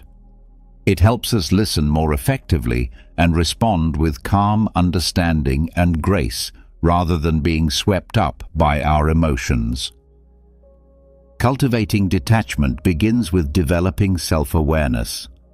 Regularly check in with yourself to recognize emotional triggers and understand the patterns that drive your reactions. By creating a space between stimulus and response, we gain the freedom to choose how we react. Instead of acting on impulse, we can respond with intention. Detachment allows us to embrace life's joys and pleasures without becoming overly attached to outcomes. It enables us to fully immerse ourselves in the journey, savoring each moment without the constant fear of losing what we have or experiencing change. In a world that's always shifting, detachment serves as a compass, guiding us with grace through life's unpredictable terrain. By embracing this practice, we can enrich our lives, bringing calm and clarity not only to ourselves, but to those around us as well. There's a powerful question we can ask ourselves in the midst of any challenge or frustration. Will this matter in 5 years? Life often throws moments at us that test our patience, resilience, and perspective. Whether it's a minor inconvenience, like a delayed train, or something more significant, like a missed opportunity or a heated argument. In the heat of the moment, it's easy to get overwhelmed by our emotions. However, by asking whether the issue will still matter in 5 years, we can shift our perspective. This question acts as a mental time machine, allowing us to look back from the future and see the present situation in a different light. Most of the concerns we have today will, in the long run, become insignificant. If we look back at the worries we had 5 years ago, we might find that many of them no longer matter, obscured by new experiences, learnings, and memories. This realization is both humbling and liberating, as it helps us prioritize what truly matters. By distinguishing between short-term setbacks and long-term consequences, we can focus on the things that will have lasting impact. This approach reduces anxiety and encourages us to develop strategies for overcoming challenges, knowing that many solutions become clearer with time and perspective. This mindset also helps us stay focused on what's important: our relationships, personal growth, and meaningful experiences. The ability to consider the long-term implications of our actions and decisions encourages us to invest in what truly stands the test of time. Another valuable practice is keeping a Stoic diary. Journaling has been cherished in many cultures throughout history, not just as a record of events, but as a powerful tool for personal growth, introspection, and clarity. Stoics, with their emphasis on self-awareness and improvement, recognized the benefits of journaling and used it to reflect on their thoughts, emotions, and actions. A Stoic diary isn't simply a log of daily events. It's a space for self-dialogue, a place to dissect our emotions, decisions, and reactions. Imagine ending your day by not just recording what happened, but also reflecting on how you responded to certain situations, what upset you, what brought you joy, and why. Through this practice, you begin to understand the underlying motivations and values that shape your behavior. It's an opportunity to examine the triggers that influence your emotions and to recognize how your actions align with your personal values. Marcus Aurelius, the Roman emperor and Stoic philosopher, kept a journal now known as Meditations. For him, it wasn't meant for publication. It was a private dialogue with himself, a space to reflect on his life and guide his actions. His writings reveal a man grappling with the responsibilities of leadership, his emotions, and his place in the cosmos. You don't need to be an emperor to benefit from such a practice. In our modern lives, filled with distractions and an endless stream of information, taking time for introspection is even more essential. A daily check-in with yourself can provide the clarity and focus needed to navigate the complexities of life. By dedicating time to self-reflection, we can enhance our understanding of ourselves and the world around us, making intentional decisions and fostering personal growth. A daily check-in becomes a grounding ritual, providing clarity amidst the chaos of life. Over time, this practice can lead to profound insights. You may begin to notice that certain situations consistently cause stress, prompting you to either confront them directly or change your perspective on them. You might discover that practices such as gratitude or mindfulness elevate your mood and overall outlook. The patterns that emerge from these reflections serve as a roadmap for personal growth and development. Beyond offering insights, keeping a Stoic journal fosters a sense of responsibility. By committing to daily reflection, we hold ourselves accountable for our reactions and decisions. It becomes more difficult to overlook repeated mistakes or rash judgments. Instead, this process encourages us to learn, adapt, and grow from our experiences. The next lesson encourages us to view obstacles not as burdens, but as opportunities. Challenges are an inherent part of the human experience, ranging from personal setbacks to global issues. The Stoics held a powerful perspective on adversity, believing that while we cannot always control the events that affect us, we can control how we interpret and respond to them.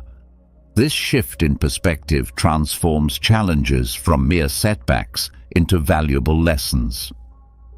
Each obstacle, no matter how daunting, presents an opportunity for growth if we choose to see it that way. Think of a river encountering a stone in its path. Instead of halting its flow, the river finds a way around the stone, either by eroding it over time or carving a new path through it. In the same way, obstacles in our lives can redirect our paths, often leading us to unexpected and rewarding outcomes. For example, losing a job may initially seem devastating, but it can open doors to a new career, the chance to develop new skills, or even the opportunity to start a business. Similarly, the end of a relationship can pave the way for personal growth, self-discovery, and the possibility of deeper, more meaningful connections in the future. This Stoic perspective also encourages resilience. When we begin to see challenges as opportunities, we become more adaptable and more willing to face adversity head-on. Instead of asking, "Why is this happening to me?" we begin to ask, "What can I learn from this?" and "How can this situation help shape me for the better?" Of course, this does not mean we should seek out difficulties or dismiss genuine hardships. Instead, it is about recognizing that within every challenge lies a potential seed of opportunity, which, when nurtured with a positive outlook, patience, and perseverance, can transform obstacles into stepping stones on our journey toward wisdom and growth. Another crucial lesson is to cultivate gratitude. In the rich tapestry of human emotions and life experiences, gratitude shines like a golden thread, weaving through moments of joy, contentment, and perspective. The Stoics recognized that gratitude is not a mere spontaneous feeling, but rather a deliberate practice, one that anchors us in the present and helps us appreciate the blessings of life. For the Stoics, gratitude was more than just saying thank you. It was about deeply acknowledging the myriad forces, moments, and people that enrich our lives. It involves recognizing the beauty in the world, the lessons that challenges bring, and the fleeting nature of each experience, which makes everything more precious. Seneca, a prominent Stoic philosopher, once said that true happiness lies in enjoying the present moment without anxiety about the future. This encapsulates the essence of gratitude, rooted in the present, valuing each moment, every experience, and every interaction. Consider the simple pleasures we often take for granted: the sound of laughter shared with loved ones, the warmth of a hug, or even the act of breathing, which sustains us. These moments, when fully appreciated, bring more beauty and meaning into our lives. Gratitude also counters our human tendency to focus on what is lacking. Unfulfilled desires, uncertainties about the future, or dissatisfaction with the present. By shifting our focus to what we already have rather than what we lack, we cultivate contentment, which in turn reduces feelings of envy and resentment. Over time, this practice can significantly improve our overall well-being. A simple way to begin cultivating gratitude is by listing 3 things each day that you are grateful for or looking forward to. This practice, done consistently, can gradually transform your perspective, making you more receptive to the blessings life offers and less resentful of its challenges. Gratitude also strengthens relationships. By expressing appreciation for the acts of kindness, support, and love we receive from others, we foster deeper connections. This creates a positive feedback loop of kindness and affection, enhancing mutual respect and promoting stronger bonds. In a world that often emphasizes the accumulation of possessions, achievements, and desires, gratitude is a reminder to focus on the richness of what we already have. It encourages us to cherish the present moment, appreciate the beauty around us, and recognize the inherent value in each experience.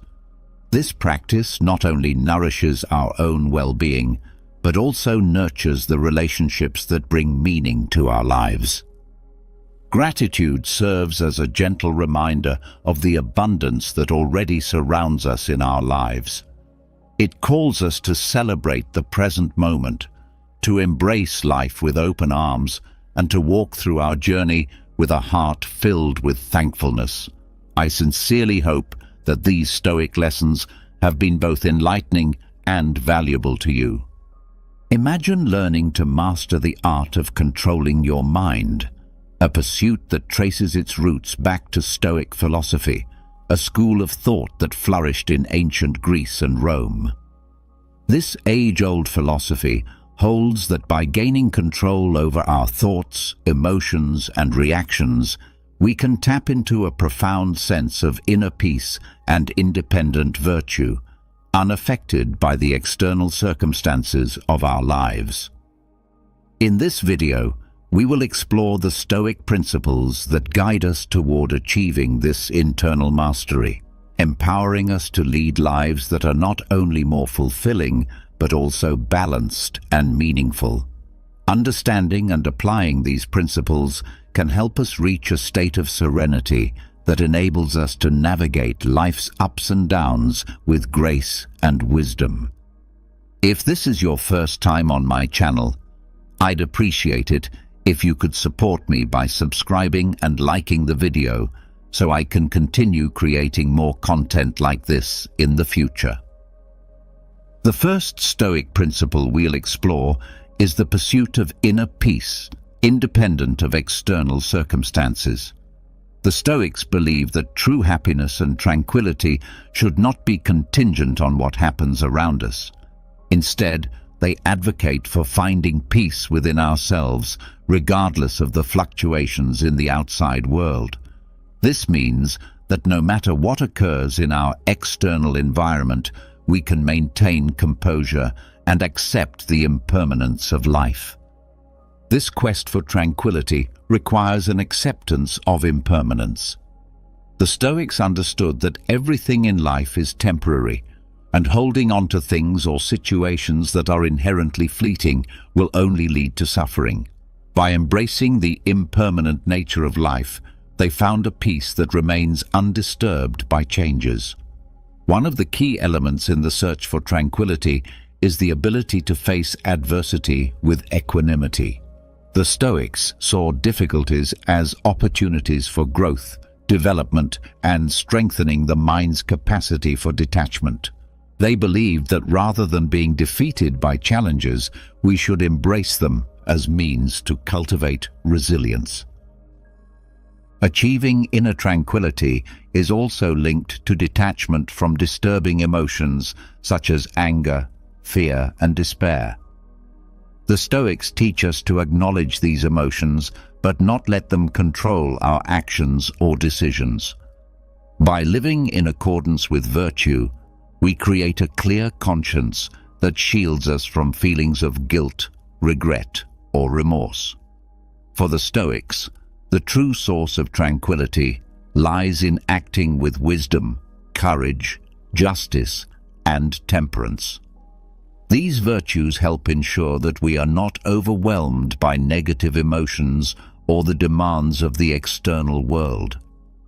The Stoics also emphasize the idea of contentment with sufficiency. They argue that the relentless pursuit of wealth, power, or pleasure often leads to dissatisfaction. Instead, they promote the importance of finding contentment in what is enough, steering clear of excessive desires and material attachments. Serenity, in this context, is not a distant ideal, but one that can be gradually cultivated through self-control, self-discipline, and the continuous practice of Stoic principles that foster inner freedom. The search for tranquility is, at its core, a search for inner freedom. When we are no longer slaves to our emotions, desires, or external circumstances, we experience a freedom that allows us to live in alignment with our values and principles. In summary, the pursuit of inner tranquility is a central pillar of Stoic philosophy. It involves independence from external circumstances, acceptance of life's impermanence, detachment from disturbing emotions, and an ongoing quest for virtue. This journey leads to a life that is serene, ethical, and meaningful, where inner peace is not found in external things, but within ourselves. Let's now delve into the second Stoic principle, which revolves around the acceptance of what we cannot control. This principle is foundational for mastering the mind and living a more calm and wise life. The Stoics emphasize the importance of recognizing that many events and circumstances in life are beyond our direct control. This includes the actions of others, natural events, the past, and even the future. The key to Stoic serenity is fully embracing this reality and directing our efforts toward what we can control, primarily our own thoughts, emotions, and actions. Understanding the Stoic scope of control encourages us to draw a clear distinction between what lies within our control and what lies beyond it. This distinction helps prevent unnecessary frustration by reminding us that certain things, like the behavior of others or past events, cannot be changed. By detaching from unrealistic expectations, we can avoid suffering. The Stoics advise us to let go of excessive expectations and accept reality as it is. This doesn't mean we should become indifferent, but instead adjust our expectations to align with what is possible and reasonable. Embracing adversity is another vital aspect of Stoic wisdom. The Stoics teach that adversity is an inevitable part of life, and rather than resisting it, we should accept it with resilience and courage. By seeing challenges as opportunities to grow, we develop the fortitude to face difficulties with serenity. The Stoics remind us that while we cannot control external events, we can always choose how we respond to them. The ability to select virtuous responses, such as patience, compassion, and wisdom, is one of the greatest gifts life offers. Furthermore, the Stoics advise us to detach from both the past and the future. Worrying about what has already happened or what is yet to come only prevents us from fully engaging with the present. The Stoics remind us that the past cannot be changed and the future is uncertain, so it's wise to focus our attention on the here and now, where we have the power to make choices. This acceptance of what we cannot control, combined with the constant pursuit of virtue and self-transformation, leads to inner peace and wisdom. Finally, Stoicism allows us to confront the uncertainties and challenges of life with greater balance and resilience, helping us live in alignment with the Stoic principles of a virtuous and significant life. The third Stoic principle focuses on the practice of virtue as the highest good. The Stoics identified 4 cardinal virtues that serve as foundational principles for living virtuously. These virtues are wisdom, Sophia; courage, Andrea; justice, Dikaiosine; and temperance, Sophrosine, each of which plays an essential role in the search for a virtuous life. Wisdom, or Sophia, is the pursuit of knowledge and understanding of the world and human nature. This virtue involves seeking the truth, developing self-awareness, and cultivating the ability to discern what is truly valuable in life. Wisdom guides us in making decisions that align with reason and the greater good, enabling us to live in harmony with the world around us. Courage, or Andrea, is the virtue that empowers us to face fear and act justly, even in the midst of danger or adversity.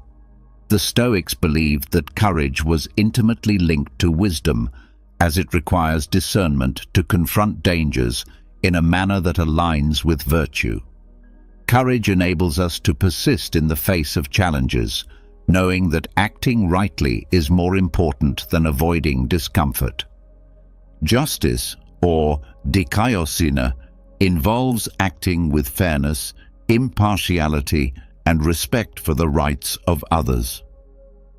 The Stoics viewed justice as a fundamental aspect of living virtuously and maintaining social harmony. It calls for an unwavering commitment to equality and respect for all people, ensuring that we contribute positively to the community and the world around us. Temperance, or Sophrosine, is the control of desires and appetites, avoiding excess and indulgence. This virtue also extends to the regulation of emotions, allowing us to maintain inner peace and serenity in all situations. Temperance teaches us to exercise moderation and balance, ensuring that our passions and actions do not overwhelm us or lead us astray. The Stoics believed that the practice of virtue is a lifelong journey, one that requires continuous effort and self-reflection. No one is completely virtuous, but everyone has the capacity to improve these virtues throughout their life. Virtue, according to the Stoics, is the true source of happiness. By living according to these principles, we can find a profound sense of fulfillment and meaning, regardless of external circumstances. The practice of virtue also leads to self-sufficiency, both emotionally and spiritually. When we live virtuously, we no longer depend on external things like wealth, status, or approval to find joy and satisfaction. Instead, our happiness becomes self-contained, rooted in our inner character and ability to act in accordance with our values. Self-control and self-transformation are essential aspects of the Stoic path. The search for virtue requires us to recognize and learn from our imperfections and mistakes. By working constantly to improve ourselves, we can become better human beings, steadily progressing toward a life of greater meaning and significance. In essence, the practice of virtue is at the heart of Stoic philosophy, guiding us toward wisdom, courage, justice, and temperance. These virtues are not abstract ideals, but practical principles that can be applied daily to lead a life of ethical integrity and inner serenity, regardless of the external challenges we may face. The fourth Stoic principle focuses on the control of emotions, which is crucial for achieving serenity and virtue. According to Stoic teachings, emotions can be powerful and often lead us to act impulsively or irrationally. Therefore, mastering our emotions is essential for living a life aligned with virtue and wisdom. The first step in mastering our emotions is cultivating emotional self-awareness. This involves the ability to identify and understand our emotions as they arise. By recognizing when we are experiencing emotions such as anger, fear, sadness, or even euphoria, we can begin to assess them more objectively and avoid being overwhelmed by them. Once we recognize an emotion, the Stoics recommend creating emotional distance. Instead of allowing ourselves to be completely consumed by the emotion, we should take a step back and examine the situation more calmly and logically. This helps us respond with reason rather than reacting impulsively. Reason, the Stoics argue, should always prevail over emotion. Using rational thinking, we can evaluate whether an emotion, such as anger, is justified and whether acting on it is the appropriate response in a given situation. By doing so, we can ensure that our actions are guided by wisdom rather than driven by fleeting emotions. After evaluating our emotions, we must choose a response that aligns with virtuous principles. For example, instead of reacting impulsively with anger, we can choose to respond with calmness and understanding. This requires self-control and the ongoing practice of transforming negative emotions into constructive actions. For instance, instead of allowing fear to paralyze us, we can use it as motivation to take sensible precautions.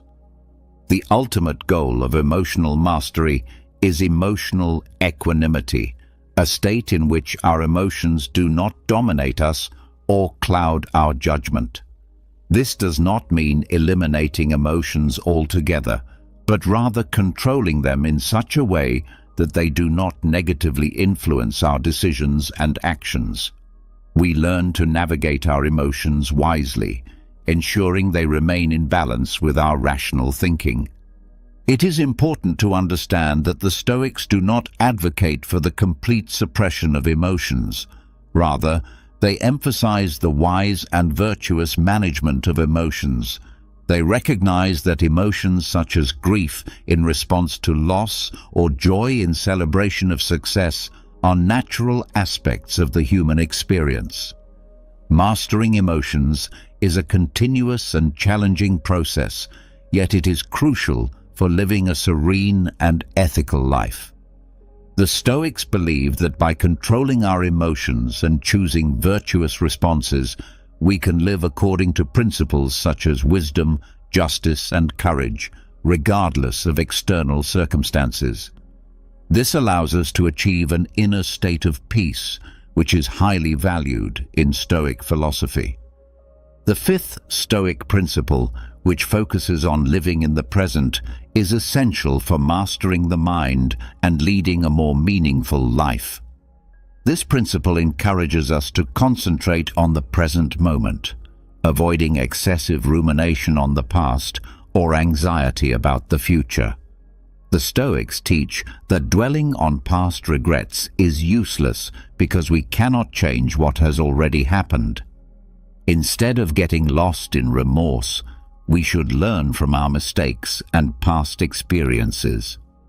This mindset frees us from the burden of the past and allows us to direct our efforts toward the present. Excessive worry about the future is another source of suffering. While it is wise to plan and prepare for the future, the Stoics acknowledge the inherent uncertainty of life and encourage us not to let anxiety about the future dominate our thoughts and actions.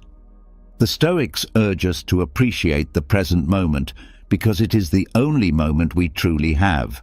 They encourage us to fully embrace the present, enjoy the little things, and recognize the beauty of the world around us. This approach not only provides us with a sense of satisfaction, but also helps cultivate an attitude of gratitude. Focusing on the present also means dedicating ourselves entirely to the tasks at hand. This involves avoiding distractions and refraining from multitasking. By concentrating on the present, we can perform our activities more effectively and with greater appreciation for the moment. In Stoic philosophy, the present is the only time over which we have real control. By directing our attention to the present, we can channel our efforts into making wise, ethical decisions without constantly worrying about what is beyond our control, like the future.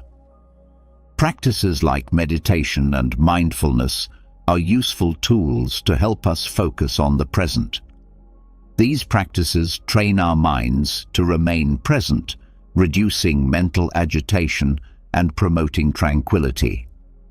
Living more in the present allows us to experience less suffering caused by worries about the past or future.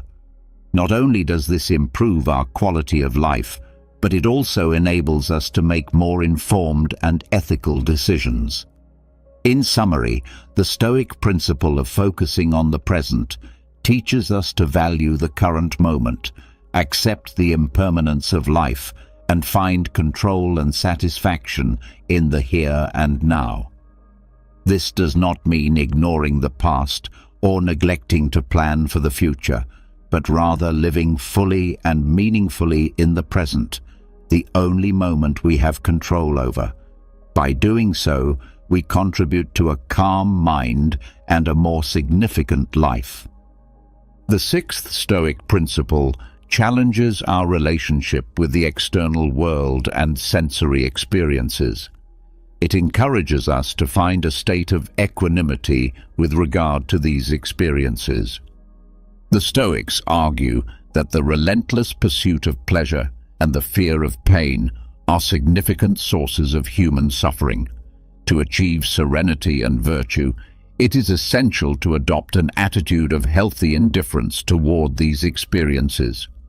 Stoics do not advocate for the complete renunciation of pleasures, but rather for moderation and prudence. They remind us that the unrestrained pursuit of pleasure often leads to harmful excesses, while seeking moderation helps us avoid the suffering caused by such extremes. Similarly, the Stoics encourage us to develop courage and resilience to face pain and adversity with calmness and bravery. Rather than fearing pain, we should view it as an opportunity to grow and strengthen our minds. Stoic philosophy embraces the principle of indifference toward many external factors, meaning that things like wealth, social status, or material success are irrelevant to our virtue and happiness. This does not suggest that we should not enjoy the good things life has to offer, but rather that we should not base our happiness solely on these things, as they lie outside of our control. The Stoics advocate for emotional detachment, aiming to develop a healthy response to external circumstances. This means we should not allow ourselves to be controlled by our emotions in reaction to material gains or losses. Instead, we must cultivate inner peace that remains constant, regardless of the changes happening outside us. For the Stoics, the true source of contentment and happiness lies in the pursuit and practice of virtue. By prioritizing wisdom, courage, justice, and temperance in our lives, we can find a form of pleasure that is more lasting and meaningful than the fleeting pleasures of the senses. The practice of self-control is essential in this pursuit. The Stoics' indifference to pleasure and pain requires a high level of self-discipline. It involves not becoming a slave to our desires or allowing ourselves to be dominated by the fear of pain. By developing this self-control, we can make more rational and ethical decisions. In summary, the practice of indifference to both pleasures and pains is an essential component of Stoic philosophy. It teaches us to strike a healthy balance with sensory experiences and external factors. By doing so, we can avoid the excesses that often lead to suffering and instead find deeper contentment in the pursuit of virtue and self-transformation. This principle helps us live a more balanced and serene life. Now, let's explore the seventh and final Stoic principle: self-knowledge. Self-awareness is the cornerstone of Stoic philosophy, as well as many other philosophical and spiritual traditions. For the Stoics, understanding oneself is the crucial first step in mastering the mind and ultimately life itself. The Stoics encourage us to constantly examine ourselves. This means observing our thoughts, emotions, and actions objectively, as if looking in a mental mirror, recognizing our virtues, flaws, and tendencies.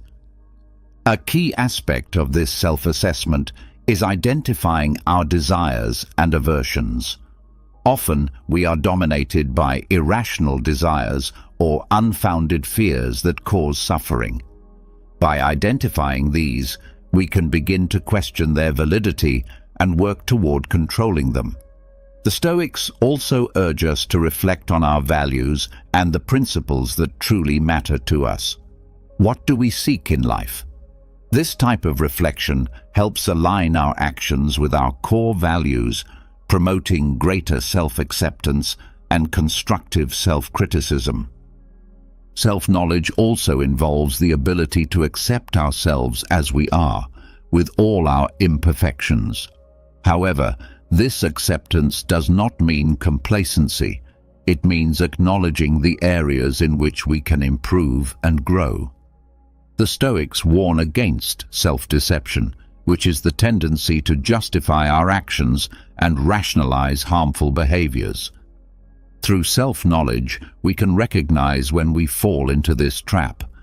Self-knowledge is not an end in itself, but a means to achieve continuous self-improvement. By understanding ourselves better, we can work on cultivating a more stoic mindset, developing virtues such as courage, temperance, wisdom, and justice. In short, self-knowledge is the foundation upon which Stoic philosophy is built. It helps us discern what is in our control and what is not, recognize our desires and aversions, and shape our minds according to virtuous principles. It is a journey of self-discovery that empowers us not to be prisoners of our emotions and thoughts, making us more resilient and wise in the face of life's challenges. As we explore the principles of Stoic philosophy, we find a roadmap for mastering our minds and, consequently, our lives. From self-knowledge to the pursuit of virtue as the highest good, these teachings enable us to navigate the turbulent waters of existence with wisdom, resilience, and ethical integrity. Stoic philosophy teaches us that true wealth lies in inner peace, self-transformation, and the constant search for virtue, especially in a world filled with challenges and uncertainties. It offers us a guiding light toward a more balanced and meaningful life, reminding us that despite external circumstances, we have the power to shape our minds and choices. Have you ever felt manipulated, used, or completely drained of your emotional energy? Have you ever found yourself questioning your sanity, wondering how someone could treat you so poorly, yet make you feel as though you're the one at fault? If you've ever been in a relationship where someone constantly takes without giving, where their drama becomes your burden, or where every day feels like a battle, then this video is for you. It's time to break free from the cycle of emotional abuse and manipulation.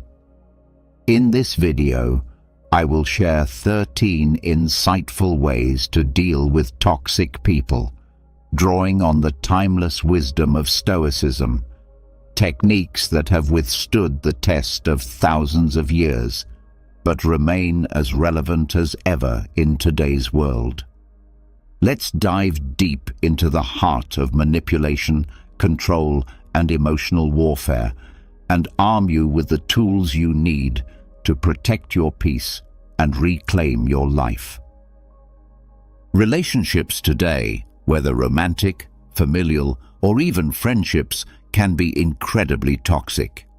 We live in a world where many individuals have been conditioned to manipulate others in order to get what they want.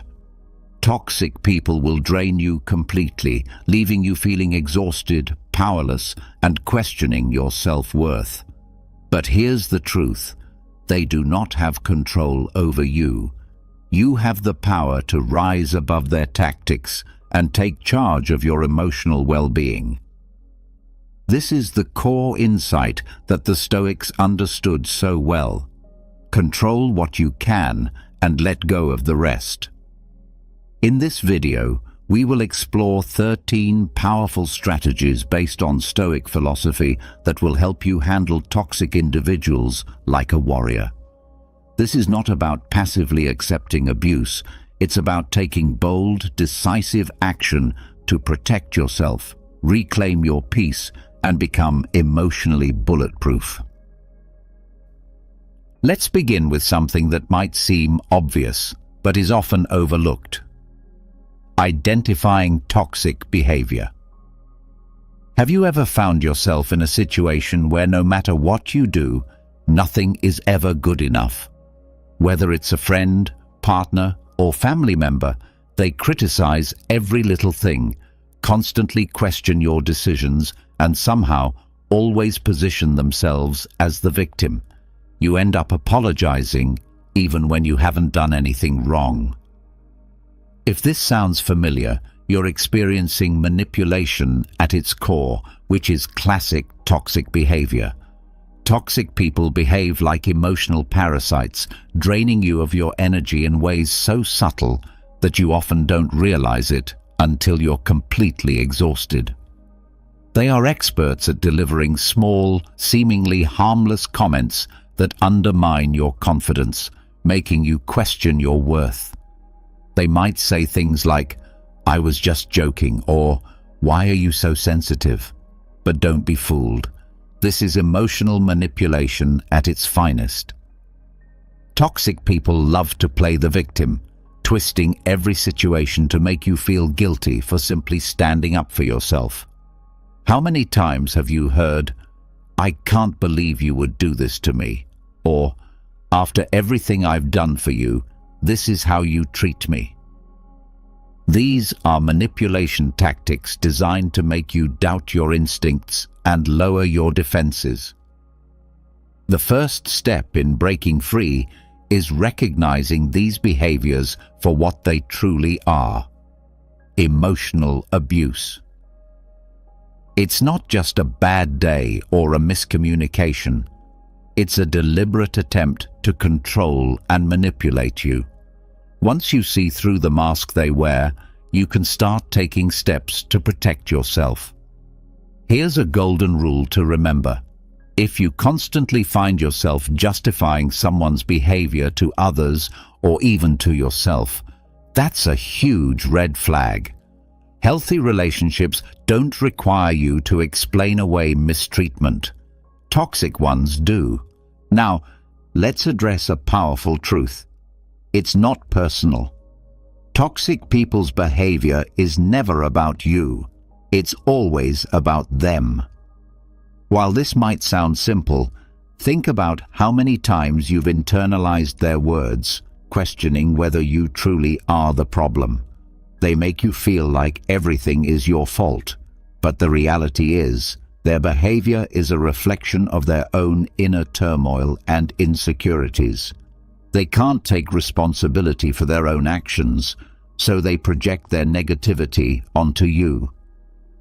Have you ever noticed how a toxic person will lash out at you when they're feeling insecure or stressed? Maybe they've had a bad day at work or are unhappy with their own life, but instead of dealing with their own issues, they take it out on you. Suddenly, you're the target, and they twist every situation to make it seem like you're the one causing the problems. But here's where Stoicism offers a powerful insight. We don't control what others do, only how we respond. Toxic people want you to react. They want to trigger your emotions because that's how they maintain control. Once you understand that their behavior has nothing to do with you, you can rise above it. You can let go of the guilt, the self-doubt, and the need to fix them. Because here's the truth, you can't fix them. You can only protect yourself. When they try to drag you into their emotional mess, remind yourself, it's not about me. You are not their therapist, their emotional punching bag, or their scapegoat. Their issues are their responsibility, not yours. Now that you've recognized toxic behavior and understood that it's not about you, it's time to set clear boundaries. And when I say boundaries, I don't mean vague, wishy-washy lines in the sand. I mean firm, non-negotiable rules that protect your peace and well-being. The thing is, toxic people hate boundaries because they limit their control over you. Let me let you in on a little secret. The reason toxic people push your limits is that they're testing you. They want to see how much they can get away with. It might start with small things, like constantly texting or calling you at all hours, interrupting your work, or demanding your attention when you need space. Then it escalates, and before you know it, you're sacrificing your time, your energy, and your mental health just to keep them happy. But here's the kicker. You don't owe anyone your energy. Your time and emotional well-being are precious, and you have every right to protect them. Setting boundaries isn't selfish, it's necessary. You have to be able to say no without guilt, without explanation, and without fear of retaliation. Here's a simple but powerful boundary. Stop explaining yourself.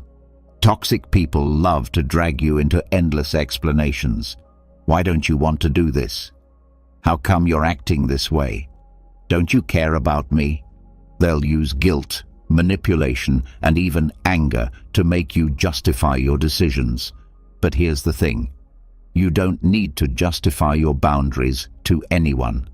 Next time they try to cross a line, simply say, "This is what I need," or "I'm not available for that," and then end the conversation.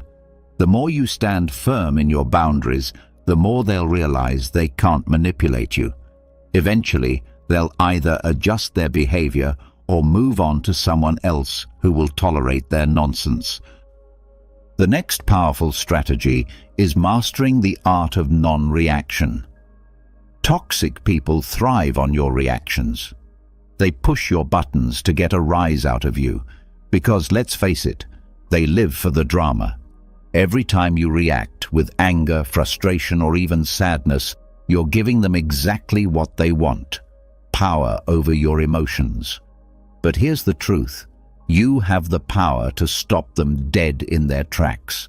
Stoicism teaches us that while we can't control other people's actions, we can control how we respond. Imagine you're in the middle of an argument with a toxic person. They're throwing accusations, insults, and blame your way, hoping to provoke a reaction. What if, instead of engaging, you stayed completely calm? What if you simply didn't react at all? This might sound crazy, but I promise it's one of the most powerful moves you can make. When you stop reacting to their nonsense, you strip them of their power. They can't control you if you refuse to play their game. I know it's difficult, especially when they're pushing every button, but non-reaction is like building an emotional shield around yourself. The more you practice it, the less their words and actions will affect you. When someone tries to provoke you, pause, take a deep breath, and instead of reacting immediately, think to yourself, "I don't need to engage in this." Then say something neutral, like, "I hear what you're saying," or "I'll think about it," and walk away from the conversation. You don't owe them an emotional response, and you certainly don't owe them your peace of mind. Let's dive into one of the most effective techniques for dealing with toxic individuals who thrive on drama: the grey rock method. This strategy can truly change the game when you're dealing with someone who feeds on chaos and conflict. Toxic people crave your attention, your emotional energy, and most of all, your reactions. So, how do you deal with them? By becoming as boring and unremarkable as possible, like a grey rock. Picture this. Every time this person tries to stir up drama or provoke you, you respond with the most dull, neutral response imaginable. They're expecting you to react emotionally, whether it's by exploding, crying, or getting into a heated argument, but instead you stay calm, indifferent, and completely uninterested in the turmoil they're trying to create. By doing this, you deny them the emotional fuel they need to keep the drama going. Why does this work? Because toxic people feed off your emotional responses. When you react emotionally, you give them the energy they crave. But when you become a grey rock, emotionless, detached, and unaffected by their antics, they lose interest. They thrive on drama, and without it, they are left with nothing. Over time, they may adjust their behavior because they're not getting the reactions they expect, or they may simply move on to someone else who will feed their need for chaos. Keep in mind, this isn't about being passive or letting them walk all over you. It's about protecting your peace. By refusing to engage in their game, you take back control, refusing to give them access to your emotions. That's the ultimate form of control. Try this next time someone tries to drag you into their toxic drama, and you'll be amazed at how quickly the dynamic shifts when you remain unreactive. Another powerful technique for dealing with toxic people is the broken record technique. Toxic individuals can be relentless. They don't take no for an answer and will keep pushing until you eventually give in. Does this sound familiar? Perhaps it's a friend who always expects you to drop everything to help them, or a partner who keeps asking for something you've already refused. These people can be like bulldozers, relentlessly pushing you until you cave in. This is where the broken record technique comes into play, and trust me, it's one of the most powerful tools you can use in these situations. Here's how it works. Instead of getting sucked into an argument or justifying your stance, you simply repeat your position over and over again, like a broken record. Imagine this scenario. Someone asks you to do something unreasonable, and instead of explaining, justifying, or debating, you calmly say, "I'm not comfortable with that." They'll push back, but you remain firm, repeating, "I'm not comfortable with that." No emotion, no defensiveness, just calm, steady repetition. Eventually, they'll realize they can't break through your wall, and they will either give up or reveal their true colors. This technique works especially well in close relationships where toxic individuals feel entitled to your time, energy, or resources. The beauty of the broken record technique is that it doesn't escalate the situation, but it firmly reinforces your boundaries. Toxic people thrive on wearing you down, but when you stand your ground with unwavering consistency, they lose their grip. Remember, your boundaries are non-negotiable, and you don't owe anyone an explanation for protecting your peace. One of the hardest truths you may need to accept when dealing with toxic people is that sometimes the best way to protect yourself is to limit your exposure to them. Some people are just bad for you, no matter how much you love them or how long you've known them. They bring nothing but negativity into your life, and the more time you spend with them, the more drained and unhappy you become. Toxic people can be emotional parasites. They feed off your energy, your kindness, and your attention. But here's an important truth to remember. You don't owe them anything. Not your time, not your emotional energy, and definitely not your mental health. Sometimes the most powerful thing you can do is put some distance between you and them. I understand that cutting ties or distancing yourself can be tough, especially when the person is a family member, a longtime friend, or someone you deeply care about. But here's the uncomfortable reality. Your well-being must come first.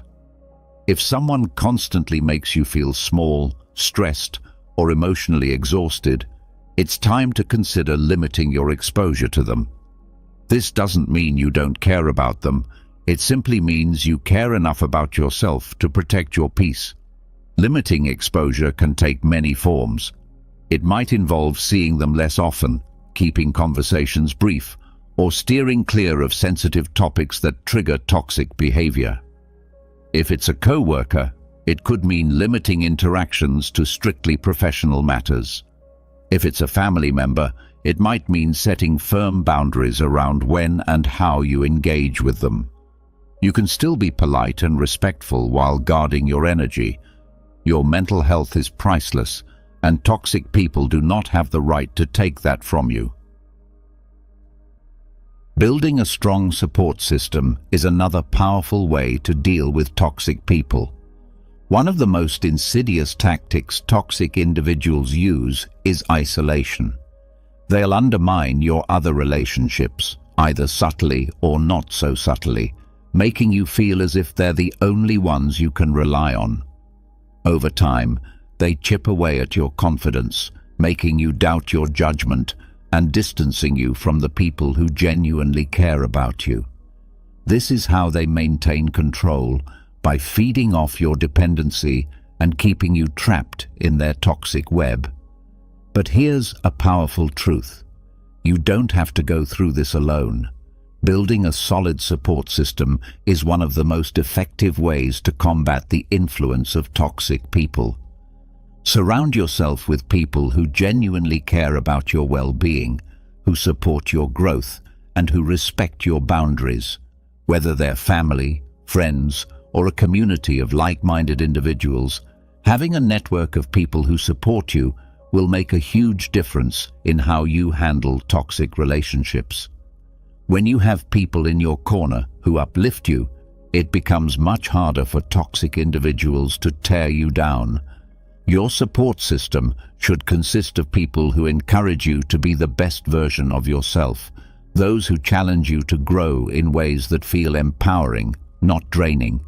These are the friends who call you out when you're slipping, but they do so with kindness, not judgment. They're the ones who respect your boundaries, support your decisions, and never make you feel guilty for choosing what's best for you.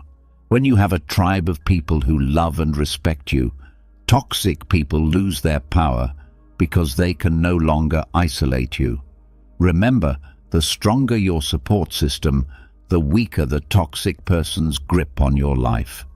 Find your people, lean on them, and let their positivity reinforce your own strength. Self-care is a necessity when dealing with toxic people. Toxic individuals can be exhausting, whether through emotional manipulation, constant criticism, or relentless negativity. They have a way of draining you. That's why self-care isn't just a luxury. It's a vital tool for protecting yourself. Think of self-care as your emotional armor, shielding you from the corrosive effects of toxic relationships. Without it, you're vulnerable to burnout, resentment, and emotional exhaustion. So what does self-care look like when you're dealing with toxic people? It's more than just bubble baths and spa days, though those can certainly help. True self-care involves making decisions that protect your emotional, mental, and physical well-being. It's about knowing when to say no without feeling guilty and creating space for yourself to recharge, reflect, and recalibrate. Most importantly, it's about recognizing that your needs are just as important, if not more important, than anyone else's. Toxic people will never prioritize your needs. They'll expect you to put them first, to sacrifice your time, energy, and well-being for their benefit. But here's the key. You don't have to do that. You have the right to put yourself first, to take care of your mental health, and to refuse to let their negativity drain you. Self-care might involve taking breaks from social interactions, practicing mindfulness or meditation, or engaging in activities that bring you joy and fulfillment. Self-care also means recognizing when you've reached your limit. If a toxic person is pushing you too far, it's okay to take a step back, create space, and focus on your healing. Stoicism teaches us the importance of maintaining inner peace, and self-care is the foundation of that peace. When you prioritize your well-being, toxic people lose their power over you because you no longer depend on their approval or validation. Dealing with toxic individuals can feel overwhelming, but one of the most crucial realizations you need to have is this: you cannot fix them. No matter how deeply you love them, how much effort you put into understanding their behavior, or how many sleepless nights you spend trying to help them, you are not responsible for their healing. Toxic people often remain trapped in cycles of manipulation, blame-shifting, and control because these patterns serve their own needs, whether it's emotional validation, power, or simply the ability to control others. The more you attempt to fix them, the more you become ensnared in their web. Think about times when you've tried helping someone, only to find that your efforts go unnoticed or unappreciated. Perhaps you've been in a relationship where no matter how much you gave, your partner constantly made you feel like it was never enough. This is how toxic people draw you into a cycle of guilt and obligation. You become fixated on trying to fix them, but they remain unchanged because deep down, they don't want to change. Here's the harsh truth. You are not their savior. You cannot save someone who does not want to be saved. Stoicism teaches us an important lesson. We can only control ourselves, not others. When you stop trying to fix someone else and focus on improving your own boundaries and reactions, you unlock true freedom. You begin to reclaim the energy you've been wasting on someone who never appreciated it in the first place. The moment you realize that fixing toxic people is not your responsibility is the moment you break free from their manipulation. It's not your job to repair someone who refuses to heal, and you deserve relationships where your love and effort are valued and respected, not ones where your emotional labor goes unrecognized and unrewarded. The next mental shift comes with the concept of cognitive reframing. Toxic people have a remarkable ability to make you feel like the villain in their story. They twist facts, manipulate situations, and somehow make everything your fault. But here's the truth. It's not about you, it's about them. Stoicism teaches us that while we can't control what others do, we can control how we perceive the world. This is where cognitive reframing becomes a powerful tool. For example, if you find yourself in an argument with someone who constantly criticizes you, instead of internalizing their words and allowing them to affect your self-worth, try reframing the situation. Their criticism is not a reflection of who you are, but of their own insecurities. By shifting your perspective, you disarm their ability to hurt you emotionally. You start to see their toxic behavior for what it truly is, a projection of their own fears and inadequacies. Think about how often toxic individuals gaslight you, making you question your own reality or sanity. Cognitive reframing gives you the power to step back and remind yourself that this isn't about you. It's their issue, not yours. By mentally reframing their actions as a reflection of their struggles, you begin to protect your emotional strength and detach from their toxicity. The next strategy is one that may sound counterintuitive at first. Practice forgiveness, but not for their sake. Do it for your own peace. Forgiveness isn't about excusing their behavior or pretending nothing happened. It's about freeing yourself from the emotional weight that comes with holding on to anger, resentment, and hatred. The hard truth is that when you hold on to these negative emotions, you're only hurting yourself. Think about it. While you're still stewing over how someone wronged you, they've likely moved on with their life, while you remain stuck, replaying painful memories over and over again. That anger you hold on to? It's not punishing them. It's only punishing you. This is where Stoicism offers a powerful perspective. Marcus Aurelius taught us that we should forgive not for the sake of others, but for our own peace of mind. Forgiving doesn't mean forgetting or excusing. It means releasing the emotional grip they have on you. When you forgive, you stop letting their actions define your mood, happiness, or life. Forgiveness becomes a way to reclaim your power. Start small in your journey toward forgiveness.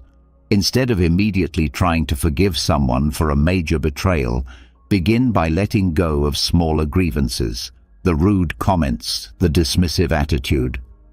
You'll be surprised at how much lighter you feel as you practice this. Over time, this will build your emotional resilience and prepare you for bigger challenges. And remember, this is about you, not them. Forgiveness is a powerful act of self-care. By letting go of resentment, you make space for peace, growth, and joy. You evict toxic people from your mental space and free yourself from their influence. Finally, there comes a time when you must walk away. It doesn't matter how long you've known someone or how much history you share with them. When someone consistently disrespects your boundaries, manipulates your emotions, or drains your energy, you need to walk away. Walking away isn't a sign of weakness. It's the ultimate display of self-respect and strength. Toxic people will try to convince you that you're the problem. They'll make you feel guilty for leaving or claim that you didn't fight hard enough to save the relationship. But don't fall for their manipulation. The truth is that you've already given enough of yourself. You've invested enough energy trying to save a relationship that continues to drain you. Now, it's time to prioritize yourself. Imagine being in a toxic romantic relationship where your partner constantly undermines you, insults you, or makes you feel like you're walking on eggshells. No matter how much you love them or how hard you try, nothing will change. The healthiest choice is to walk away. It's not easy. There will be guilt, sadness, and fear of the unknown, but your mental and emotional health are far too important to sacrifice. Walking away is about reclaiming your life. It's about refusing to let toxic people continue to hold power over you. It's a bold declaration that you value yourself enough to choose peace, happiness, and fulfillment. This is your life, and you deserve better than to stay tethered to someone who constantly drags you down. Here's the bottom line. You cannot heal in an environment that makes you sick. If a relationship, whether it's with a partner, friend, or family member, is toxic, it's time to walk away. Not every relationship can be salvaged, and that's okay. Walking away is not giving up. It's choosing to live on your own terms. It's about creating space for healthier, more loving relationships to enter your life. You are not obligated to tolerate toxicity, no matter where it comes from. Walking away is not just an act of self-preservation. It's an act of courage. You're choosing to put your well-being ahead of someone else's dysfunction. This is the greatest gift you can give yourself. In conclusion, dealing with toxic people is undoubtedly one of the most challenging experiences, but it can also be one of the most empowering. By applying these Stoic-inspired strategies, identifying toxic behavior, setting boundaries, mastering non-reaction, practicing forgiveness, and ultimately walking away, you can regain control of your emotional and mental health. Remember, you are not responsible for fixing toxic people, and you don't owe them your peace or your energy. You are responsible for yourself, and that is your greatest power. These principles will not only protect you from toxic people, but also help you grow into the best, strongest version of yourself. You deserve relationships that nurture you, not ones that drain you. With these strategies, peace is something you can achieve, no matter how toxic the people around you may be. You don't really need anyone, or at least that's what it might seem like at first glance. Yes, friend, it may sound like a bold or even controversial statement in today's world, which is deeply immersed in social media, constant external validation, and a profound fear of loneliness. Yet, Stoic philosophy offers some valuable wisdom to counter this. You are enough as you are, your virtues, your flaws, and even those nagging doubts that sometimes keep you awake at night. The truth is, you don't need a partner to complete you, a friend to cheer you on, or an influencer on Instagram to guide your life. Everything required for your happiness is already within you. The challenge is learning how to be your own best companion. And though this journey may not be easy, it is certainly worth undertaking. In this video, I will share 10 lessons that will help you release the burden of depending on others. Along the way, you will discover how to become your own best ally, because once you master this, you won't find yourself needing anyone. If you're ready to take the first step, stay tuned for the last lesson, as it will leave you truly speechless. But before we dive in, let me share a story to help you understand the depth of wisdom in this material. Once upon a time, there was a man named Arturo who worked as a mechanic in a small workshop in his city. Arturo was well known for his exceptional skill with tools, but he was also known for relying heavily on others to make important decisions in his life. He often turned to his friends and family for advice before taking any significant step. One day, the owner of the workshop assigned him a challenging task: to repair a classic car that had been abandoned for years. Arturo, accustomed to seeking help, called a more experienced colleague, but received no answer. Desperate, he scoured through online videos and manuals, but none seemed to offer a solution. Frustrated and feeling isolated, he sat in front of the car and asked himself, "What would I do if there was no one else to turn to?" He began to examine the car closely, drawing on the knowledge he had gathered over the years, and started experimenting with solutions. Slowly, with patience and persistence, Arturo identified the faults and began fixing them. After hours of trial and error, he successfully repaired the car, and when he presented it to the owner, the man was astonished. "I thought you'd need help to fix it, but you did it on your own. How did you manage?" the owner asked. Arturo smiled and replied, "I realized that the best advice I can get is the one that comes from myself. When you trust your own ability to solve problems, you discover you have more tools than you ever imagined."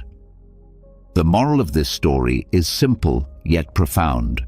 In life, learning to trust yourself and your ability to face challenges is the key to true independence. It's not about never needing anyone, but knowing that when everything else fails, you can always rely on yourself. Now, before we dive into the lessons, I invite you to subscribe and activate notifications to keep up with all the latest updates.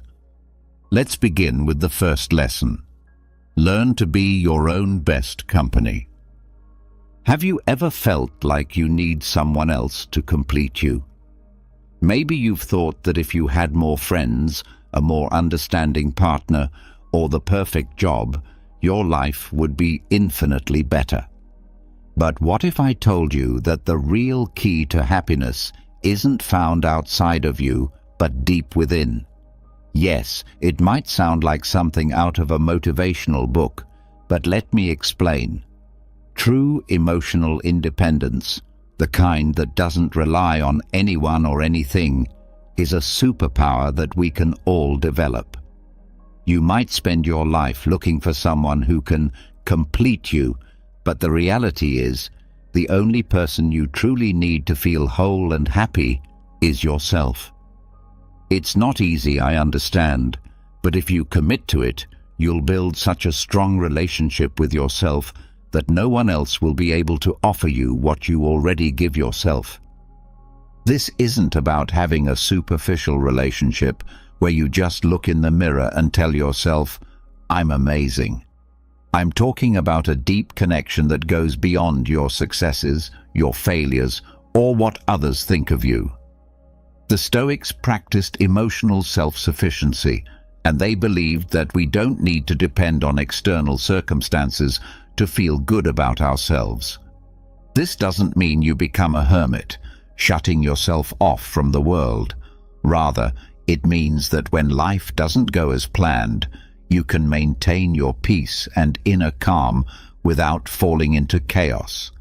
Think about it like falling off your bike. Instead of crying about the scrape, you get up, smile, and keep going. That ability to bounce back quickly and not let anything or anyone knock you off balance is a skill you can develop. The key to achieving this is learning to enjoy your own company. Imagine yourself as a plant.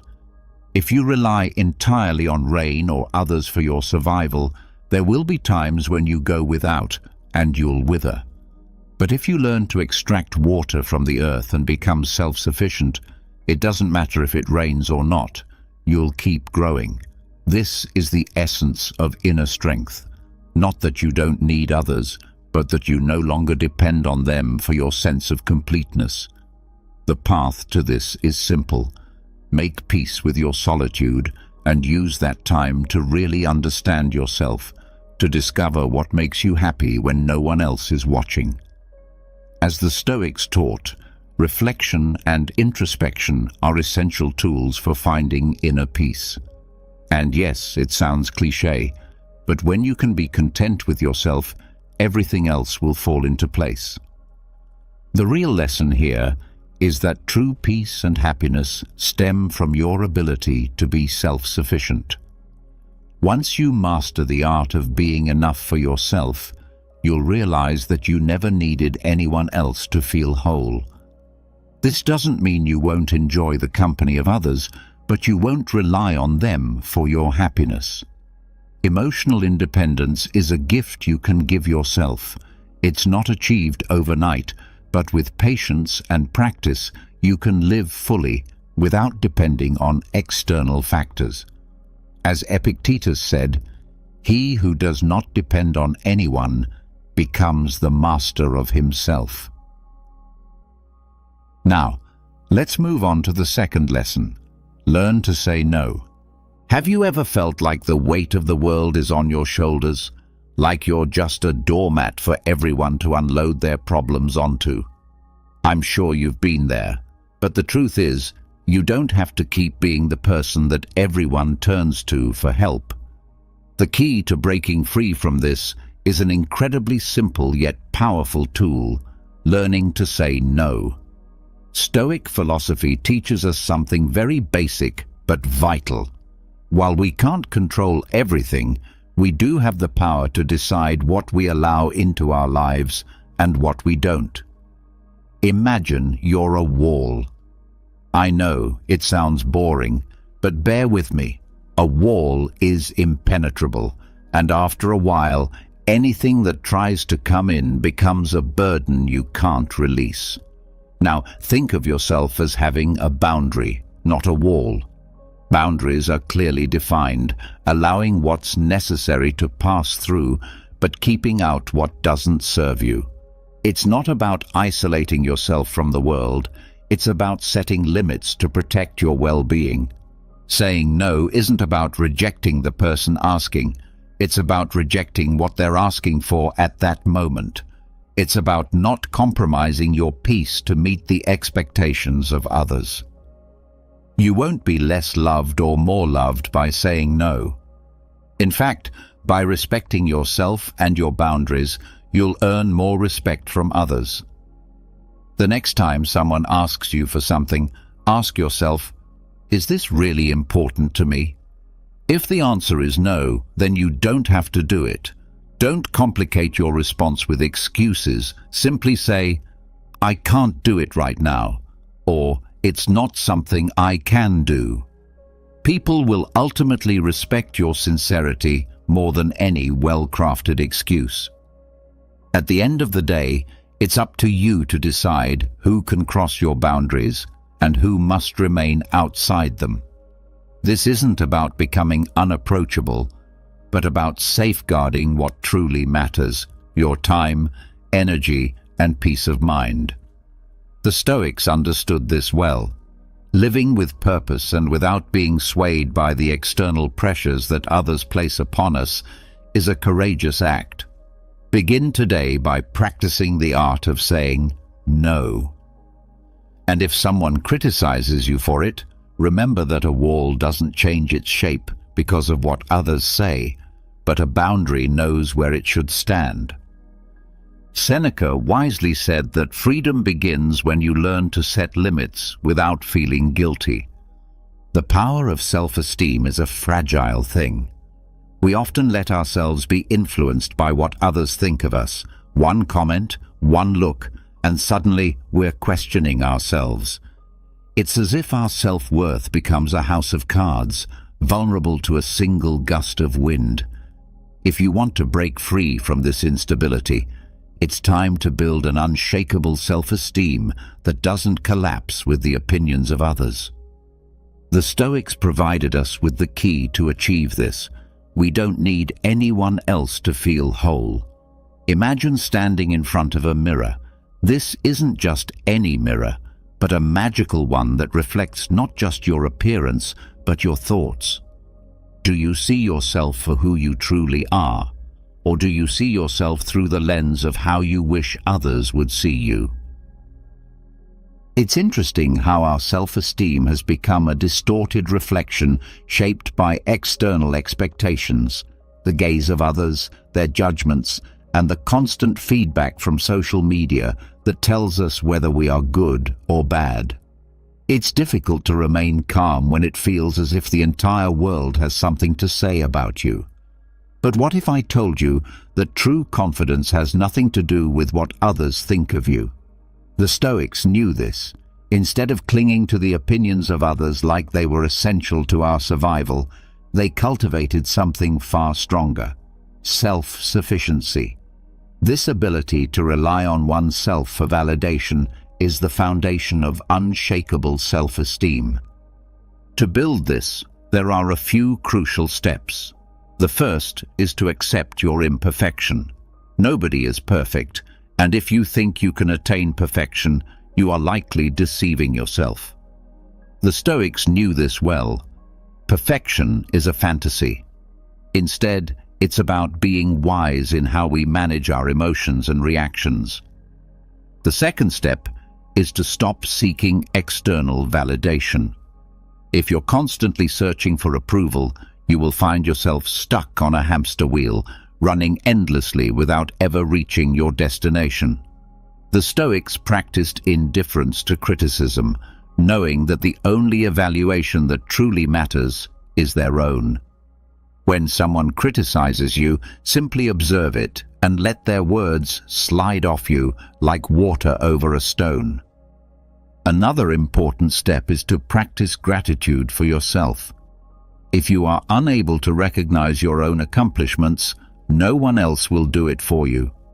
Make space to thank yourself and celebrate your progress, no matter how small.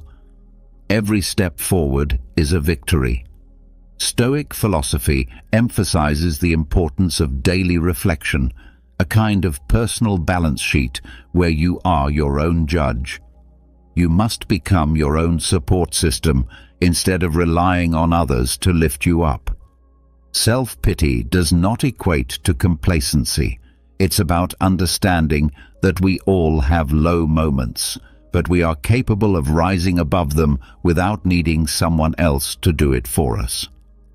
When you achieve emotional independence, you realize that you do not need constant approval from others. Unbreakable self-esteem is not based on what others say about you, but on what you tell yourself.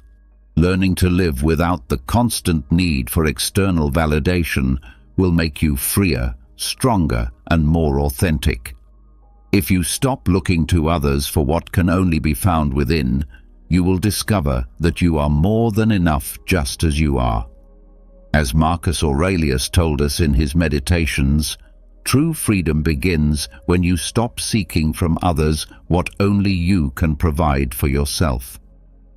Now, let's talk about when silence becomes your best advisor.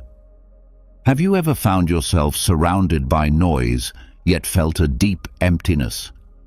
I'm not just referring to the constant hum of city life or the endless buzz of phone notifications. I'm talking about the internal noise that makes you feel as though you need more people, more opinions, more external validation.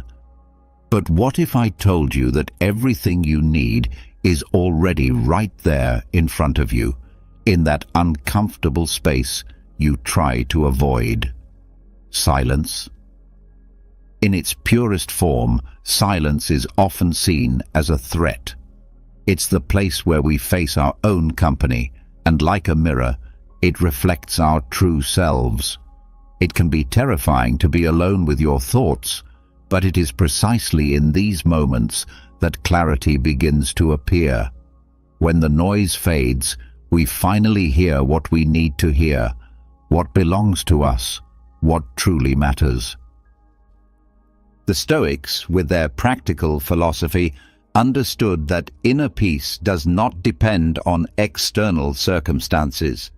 We do not need constant external support or an avalanche of words to feel validated. They understood that true strength lies in the ability to find serenity even when the world is chaotic. Instead of clinging to what we cannot control, they embraced silence and solitude as powerful tools for introspection and personal growth. You may not have noticed, but every time you carve out a moment of genuine silence, you open the door to a world of possibility. Imagine being alone in an empty room with no distractions, no obligations, just you, your thoughts, and the space around you. At first, it might feel uncomfortable, even empty, but if you have the patience to stay in that silence, you will discover that it has something to offer. In that space, you can begin to question your own thoughts, emotions, and desires. You may ask yourself why you rely so heavily on external validation, or why you look for answers outside yourself. The truth is that when you learn to listen to your own silence, you realize that you don't need anyone else to find the answers you seek. It is in solitude that you truly discover who you are and what you need to be happy. This is the power of silence. It doesn't force you to be someone you're not. It allows you to simply be yourself. Now, this doesn't mean you should stop relating to others or become a hermit. The key is finding balance. Learning to be alone and in silence teaches you to be less dependent on the opinions of others and to trust your intuition. It helps you find peace within yourself. It's like learning to swim in calm waters. No matter how fierce the storm may rage outside, you remain safe in your own space. No one can take that peace away from you once you've learned how to cultivate it from within. If you find it difficult to make time for silence, Start with small moments each day, just a few minutes without music, without phones, without conversations. Even these brief moments will teach you that you do not need the constant company of others to feel complete. Ultimately, the peace and clarity you seek are not outside of you. They are within, waiting to be discovered in silence. Though it's not an easy or immediate process, it is undoubtedly the path to a fuller and more authentic life. Learn to value solitude and silence, and you will see how the noise of the world becomes irrelevant. As a wise proverb says, true freedom begins when you learn to listen to what silence has to tell you. Finally, let's explore the power of being your own hero. Have you ever felt like you needed someone to pull you out of a tough situation? We've all been there. Life isn't always smooth sailing, and sometimes it seems like everything is falling apart. But what if I told you that you don't need anyone else to get you out of the mess you're in? Yes, I know it sounds like a crazy idea, but the truth is that everything you need is already within your grasp. We've been sold the idea that we need a hero, a powerful figure who will swoop in and save us when times get tough. Movies, books, and television constantly reinforce the belief that someone else with extraordinary abilities is always there to rescue us from our troubles. But that's just a fantasy. The hero you've been searching for is already inside you. Yes, it's easier said than done, but the Stoics offer us a valuable lesson. You cannot control everything that happens around you, but you do have control over how you respond to it. Stoic philosophy invites you to view challenges as opportunities to strengthen your character. Instead of waiting for someone to come and solve your problems, why not become the hero of your own life? You already have all the tools you need, you just need to use them. The first step is to stop expecting things to change magically. The world is not going to adjust itself to make things easier for you. While it's true that life is filled with difficulties, sometimes overwhelming ones, once you realize that the only thing you can truly control is your attitude, everything will shift. This is where the magic lies. You have the power to turn every difficulty into a lesson for personal growth. To start, recognize that you are responsible for your own life. Instead of looking around for someone else to solve your problems, look inward and ask yourself, what can I learn from this? How can I grow through this difficulty? Life will never be perfect, but at least you can control how you choose to respond. Make your challenges the raw material for your evolution. It won't always be easy, but that is the key difference between being a passive observer of your life and becoming the protagonist. Remember, power doesn't come from outside, it comes from within.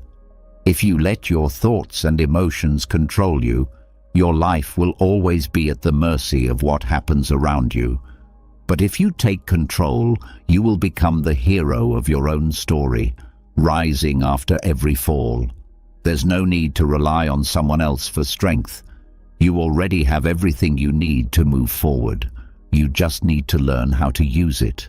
Be the hero of your life without depending on anyone else for success. Life is yours, and only you have the power to decide what to do with it. So the next time you feel lost or in need of external help, remember that everything you need is right in front of you, your own strength.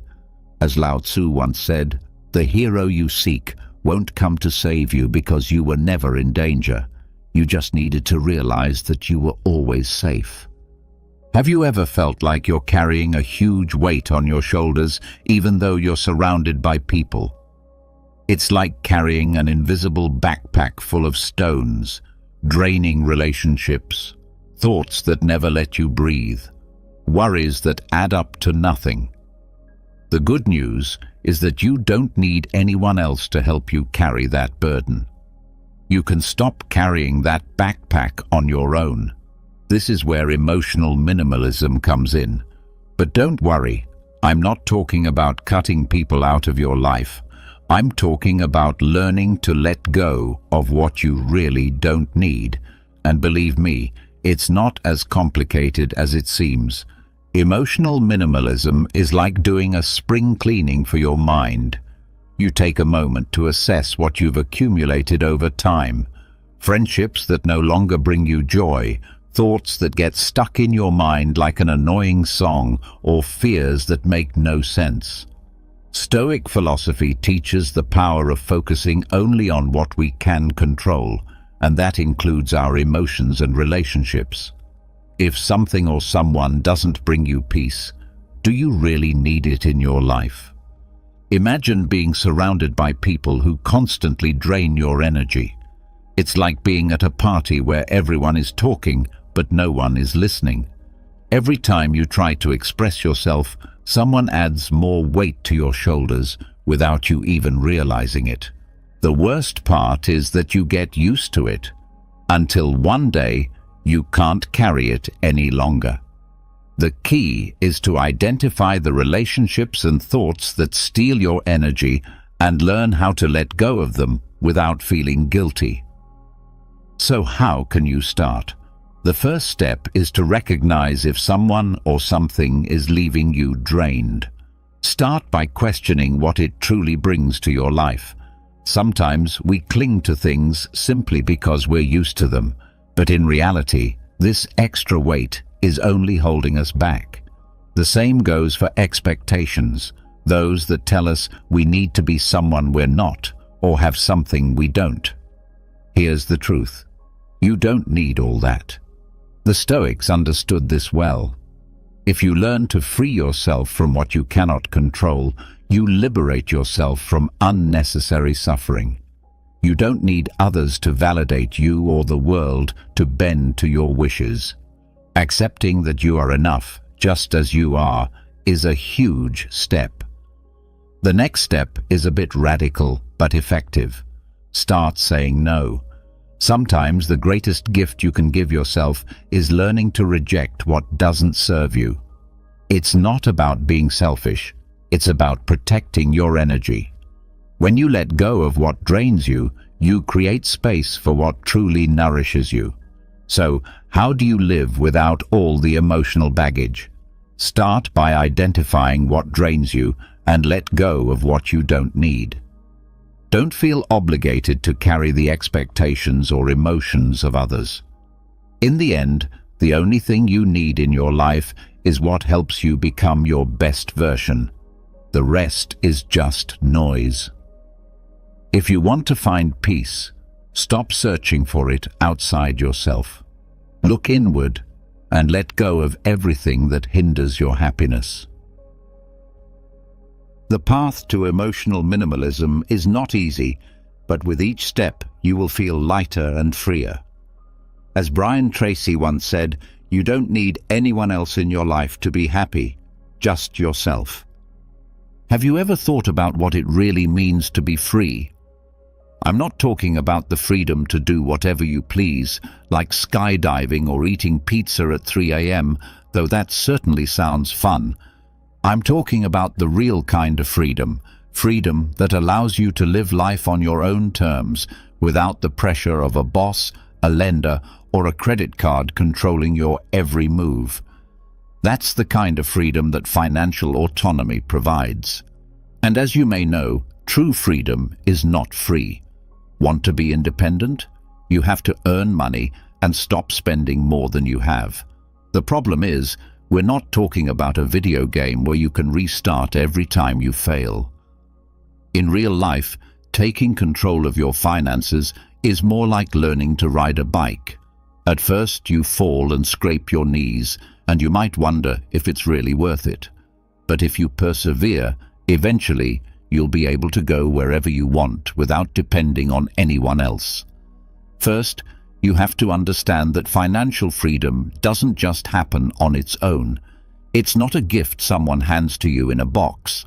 The truth is, everyone who has achieved financial independence has worked hard to free themselves from the chains of money. There are no shortcuts. It's not just about earning more, it's about managing what you already have. This is where Stoic philosophy comes in, accepting that life isn't always easy, but the key lies in how we respond to difficulties. The Stoics knew that the true source of freedom is controlling what we can control, and you, my friend, can control your finances. Start by making a realistic budget. I know it might sound boring, but think of your life like a game of chess and your budget as your strategy. Without it, you're just moving pieces without purpose. When you know exactly how much money is coming in and going out, you take the first step in making money work for you rather than the other way around. Get rid of debt as if it were a parasite.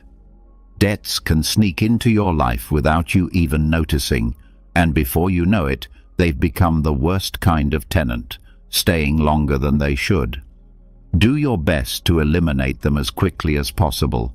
Invest in your future, because financial independence isn't achieved just by saving.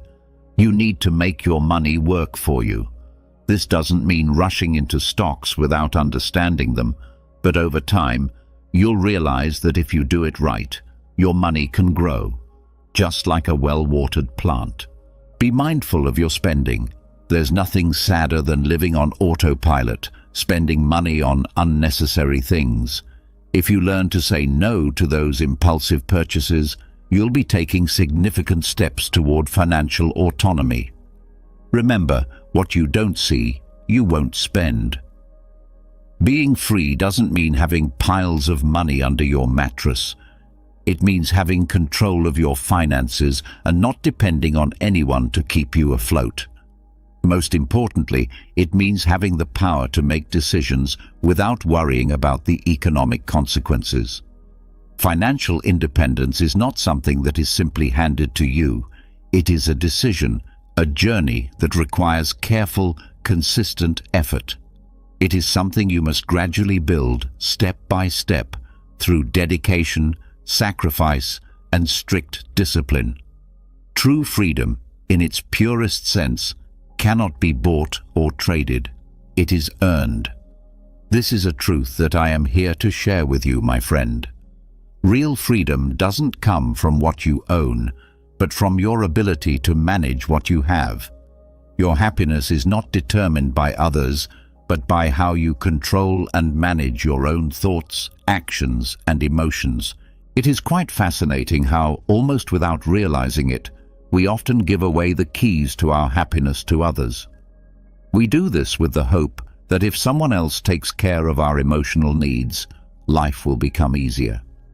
We tend to think that if we have the right person by our side, everything else will fall into place. But what if I told you that your happiness has nothing to do with other people? In reality, you are the sole owner of your happiness. I know it may sound strange, but keep reading and you will begin to understand. The truth is that no matter how hard we try, we cannot control the emotions of others, and we certainly cannot place the responsibility for our happiness in their hands. Think about it. What happens if the person you expect to make you happy decides not to fulfill that role? Or worse, what if you become someone who constantly seeks approval from others to feel good about yourself? That kind of happiness, based on external validation, is unstable and unreliable. It is like trying to build a house on sand.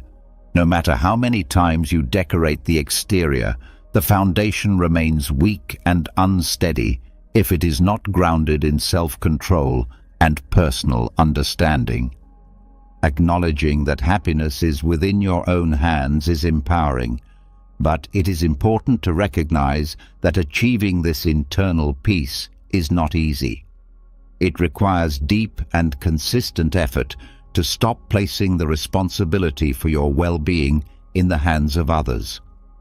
The first step is understanding this truth. You must learn to be content with yourself without depending on external sources. While you may not have control over the things that happen around you, you do have control over how you respond to them. It's not about avoiding life's challenges, but about learning to navigate through them with the serenity that comes from knowing that everything is temporary, and you, at your core, will remain strong and resolute. So, the next time you feel trapped by the opinions or actions of others, remember this: you are the only person who has the power to decide how to live your life. Happiness does not come from outside sources. It is something that is cultivated from within. Once you learn to be happy on your own, you will not need anyone else to feel complete. After all, if you don't learn to be happy by yourself, who will do it for you? Let me make this very clear, my friend. Happiness is not something you will find in others. It is in how you choose to perceive the world around you. Now, let's talk about strength in adversity. Have you ever felt like the entire world is crashing down around you? Problems seem to multiply in ways that make you feel utterly helpless, as though you don't even know where to begin. In those moments, it's natural to think, who can save me from all this? But let me tell you something important. You don't need anyone to rescue you from life's difficulties. What you need to do is learn to adopt a Stoic mindset. Stoic philosophy is not just a collection of ancient ideas meant to make someone appear wise. It is a powerful emotional survival guide that teaches you how to stand firm during life's toughest moments. Rather than waiting for someone to swoop in and save you, Stoicism trains you to become the hero of your own story, no matter how dark the circumstances may get. Far too many people spend their lives waiting for fate or someone else to help them, but that's not how you learn to endure through life's challenges. The true strength comes from being able to remain calm and resilient no matter what life throws your way. The Stoics, who lived during times of war and great turmoil, understood that nothing outside of ourselves can truly bring us down, only what we allow to affect us. The key to your personal power lies in understanding the difference between what you can control and what you cannot. You can control your thoughts and reactions, but you cannot control others, the weather, or the unexpected phone call from your boss asking you to do something you hadn't planned. What you can control, however, is how you choose to face these challenges. I am not suggesting that you should become a cold, unfeeling robot. What the Stoics propose is that instead of being swept away by an emotional tide, you learn to swim against the current. It's like falling into a mud puddle. Rather than complaining and becoming upset, you simply stand up, knowing that the mud is temporary and that you have the strength to rise above it. Stoic calm is not the absence of emotion, but the ability to prevent your emotions from controlling you. One Stoic technique to help you do this is called negative visualization. This might sound a bit strange, but it's actually quite simple. The idea is to imagine the worst possible scenario that could happen in a situation that is causing you anxiety. When you visualize this worst-case outcome, you realize that it doesn't destroy you. It's not as scary as it seemed at first. This exercise helps prepare you for whatever might come your way, enabling you to face challenges with greater strength and serenity. Another piece of Stoic advice is to remember that you do not need anyone to make you feel complete. Now, don't get me wrong, I am not saying that you should stop loving your friends or stop appreciating the support of those who care about you. But emotional dependency on others is an obstacle. When you learn to manage your own emotional life and find peace within yourself, you come to realize that you don't need anyone else to be your anchor. True strength comes from within. When you cultivate this inner strength, you'll realize that you can face any storm without losing your peace of mind. Life will continue to present challenges. That is inevitable, but it's how you respond to those challenges that truly defines your journey. Stop waiting for circumstances to change before you can find peace. Take control of your life and face whatever comes your way with the calm confidence of a modern Stoic. True peace is not the absence of problems, but the ability to choose how you respond to them. Finally, let's explore the idea of being everything you need. Have you ever stopped to think that you don't need anything or anyone to be happy? It may sound strange, especially in a world where so many people are searching for something or someone to make them feel complete. But bear with me, because this is where things get interesting. When you learn to become everything you need, life transforms in ways you can't even imagine. The first thing you need to realize is that depending on others to feel happy is not only a myth, it's a mistake. Of course, it's wonderful to be surrounded by people who care about you, but if your happiness relies entirely on others, you will never fully control your own life.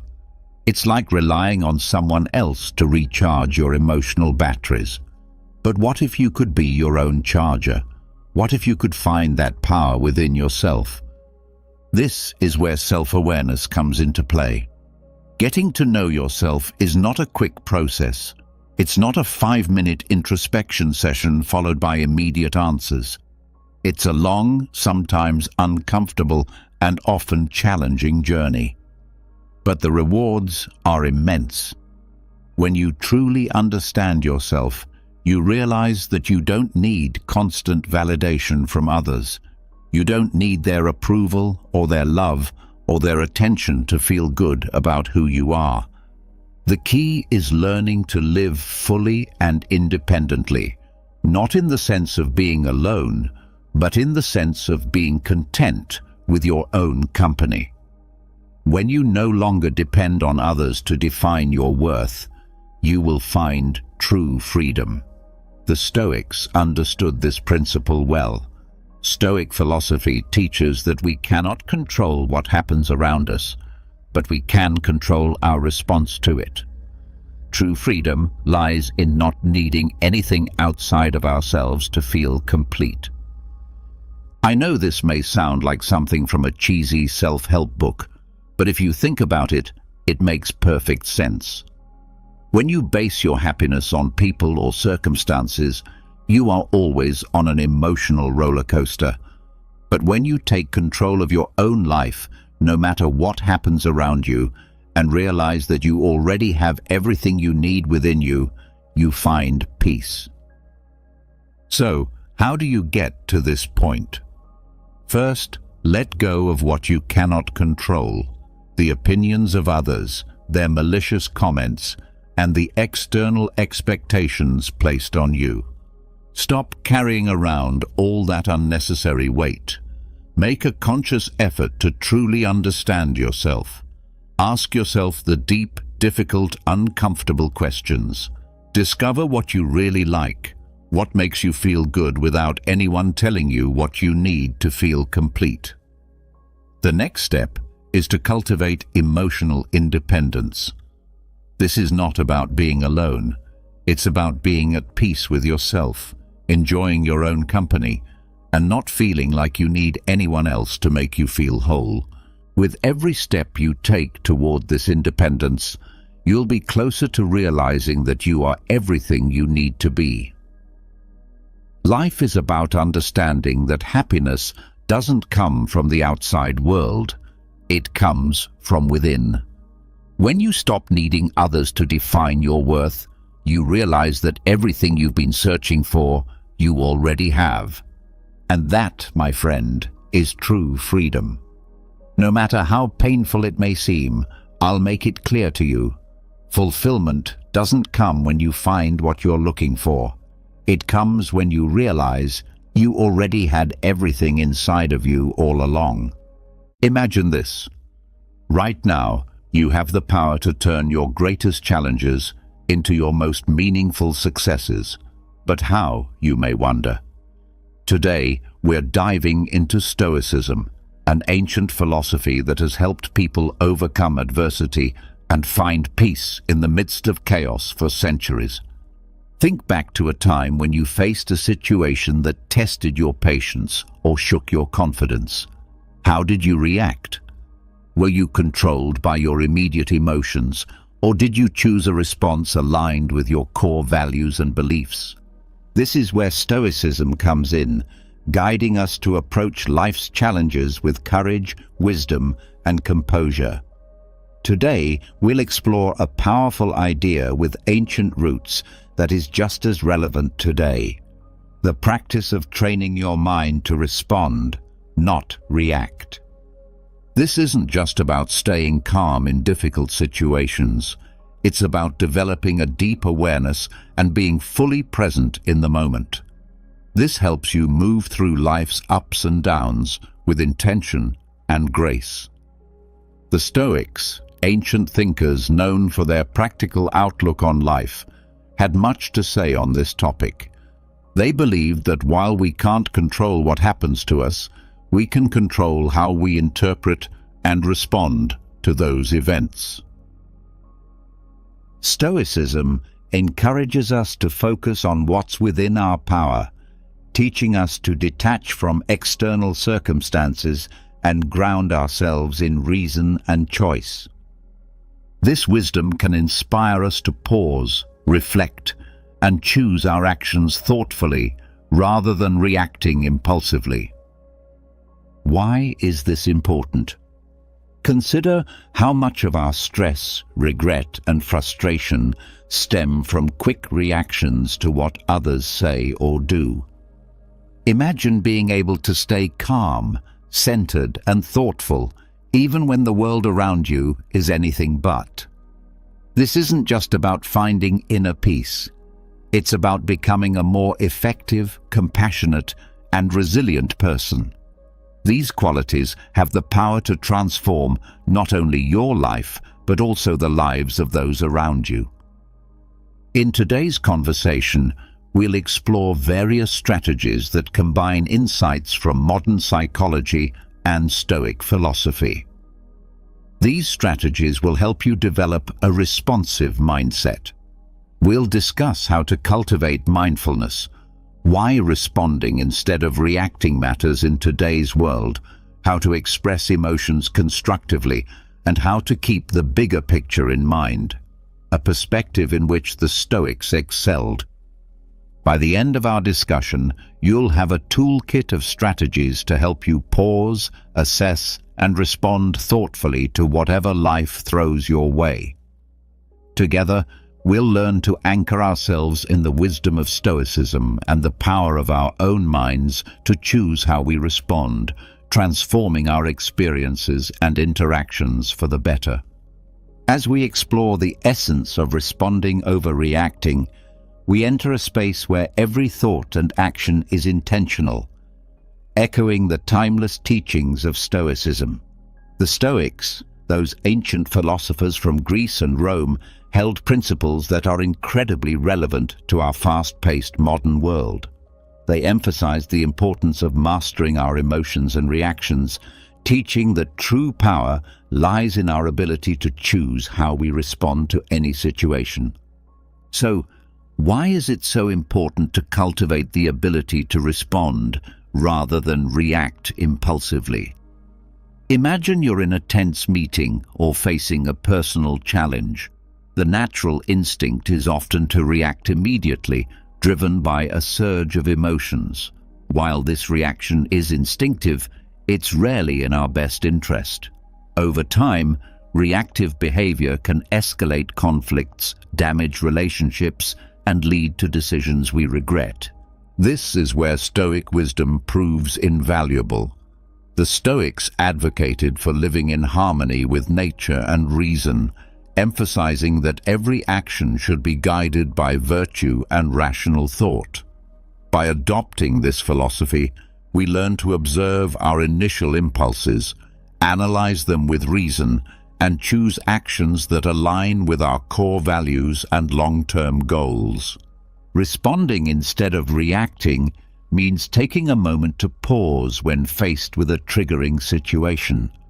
It's about stepping back to reflect, not only on the external event, but also on your internal response. This pause gives you the opportunity to consider different outcomes and choose the one that is reasoned, balanced, and most importantly, under your control. In practicing this Stoic approach, you're not ignoring or suppressing your emotions. Rather, you acknowledge them, understand their roots, and then decide whether and how they should influence your actions. This process empowers you to engage with the world in a way that preserves your inner peace and integrity, no matter what happens externally. However, the benefits of responding over reacting extend beyond personal peace. It also improves the quality of your relationships, strengthens your leadership, and enhances your resilience in the face of adversity. When you respond thoughtfully, you show respect, understanding, and empathy for others' perspectives, fostering more meaningful and productive interactions. Embarking on the journey to train your mind requires more than just good intentions. It demands intentional and sustained effort, much like the practices advocated by the Stoics. Their timeless wisdom offers valuable guidance for cultivating a responsive rather than reactive mindset in our modern world. Let's first explore the importance of self-awareness, a key pillar of Stoic philosophy. The Stoics stressed the need for introspection and understanding one's own thoughts and motivations. In this context, self-awareness means developing a keen understanding of your mental and emotional states. When you're aware of your thoughts and feelings, you're better equipped to manage them effectively. This heightened awareness helps you recognize the onset of emotional reactions and take the crucial first step toward choosing a more reasoned response. Next, we'll explore the practice of pausing, a simple yet powerful strategy. Marcus Aurelius, the Stoic emperor, often spoke of the space between stimulus and response, the moment when we have the power to choose our actions. By cultivating the habit of pausing, we gain the ability to make more intentional, thoughtful decisions in the face of life's challenges. This brief pause can be filled with a deep breath, a moment of reflection, or a short meditation. In this space, we can connect with our inner Stoic, asking ourselves what virtue is needed in the moment and which response aligns with our highest self. Another key strategy is reframing our perspective, a technique the Stoics used to maintain equanimity during difficult times. Reframing involves consciously choosing to view a situation from a new angle, one that reduces its emotional impact and reveals alternative ways to approach it. For example, rather than seeing a challenging work situation as a threat, you might reframe it as an opportunity for growth and resilience. By shifting our narrative, we change our emotional responses and open up new possibilities for action. The Stoics also emphasized focusing on what we can control and letting go of what we cannot. By practicing this principle, we learn to direct our energy where it matters most, responding to our thoughts and actions while accepting external events as they happen. This doesn't mean being passive or indifferent. Rather, it's about recognizing where our true power lies and acting with intention and integrity. Finally, consistent self-reflection and adjustment are essential for training the mind. The Stoics practiced daily self-examination, evaluating their actions and progress toward virtue. Similarly, we can end our day by reflecting on our responses, celebrating the moments we chose thoughtful actions, and learning from times when we fell into reactivity. This continuous process of self-assessment and improvement helps us build a responsive mindset and cultivate the wisdom and balance central to Stoicism. By incorporating these strategies into our daily lives, we honor the Stoic legacy while empowering ourselves to live with more purpose, calm, and effectiveness. Through consistent practice, we can reshape our minds, guiding them to respond in ways that reflect our deepest values and aspirations. At its core, mindfulness is about cultivating a deep awareness of the present moment. It involves observing our thoughts, emotions, and sensations without judgment, which allows us to gain insight into their nature and influence.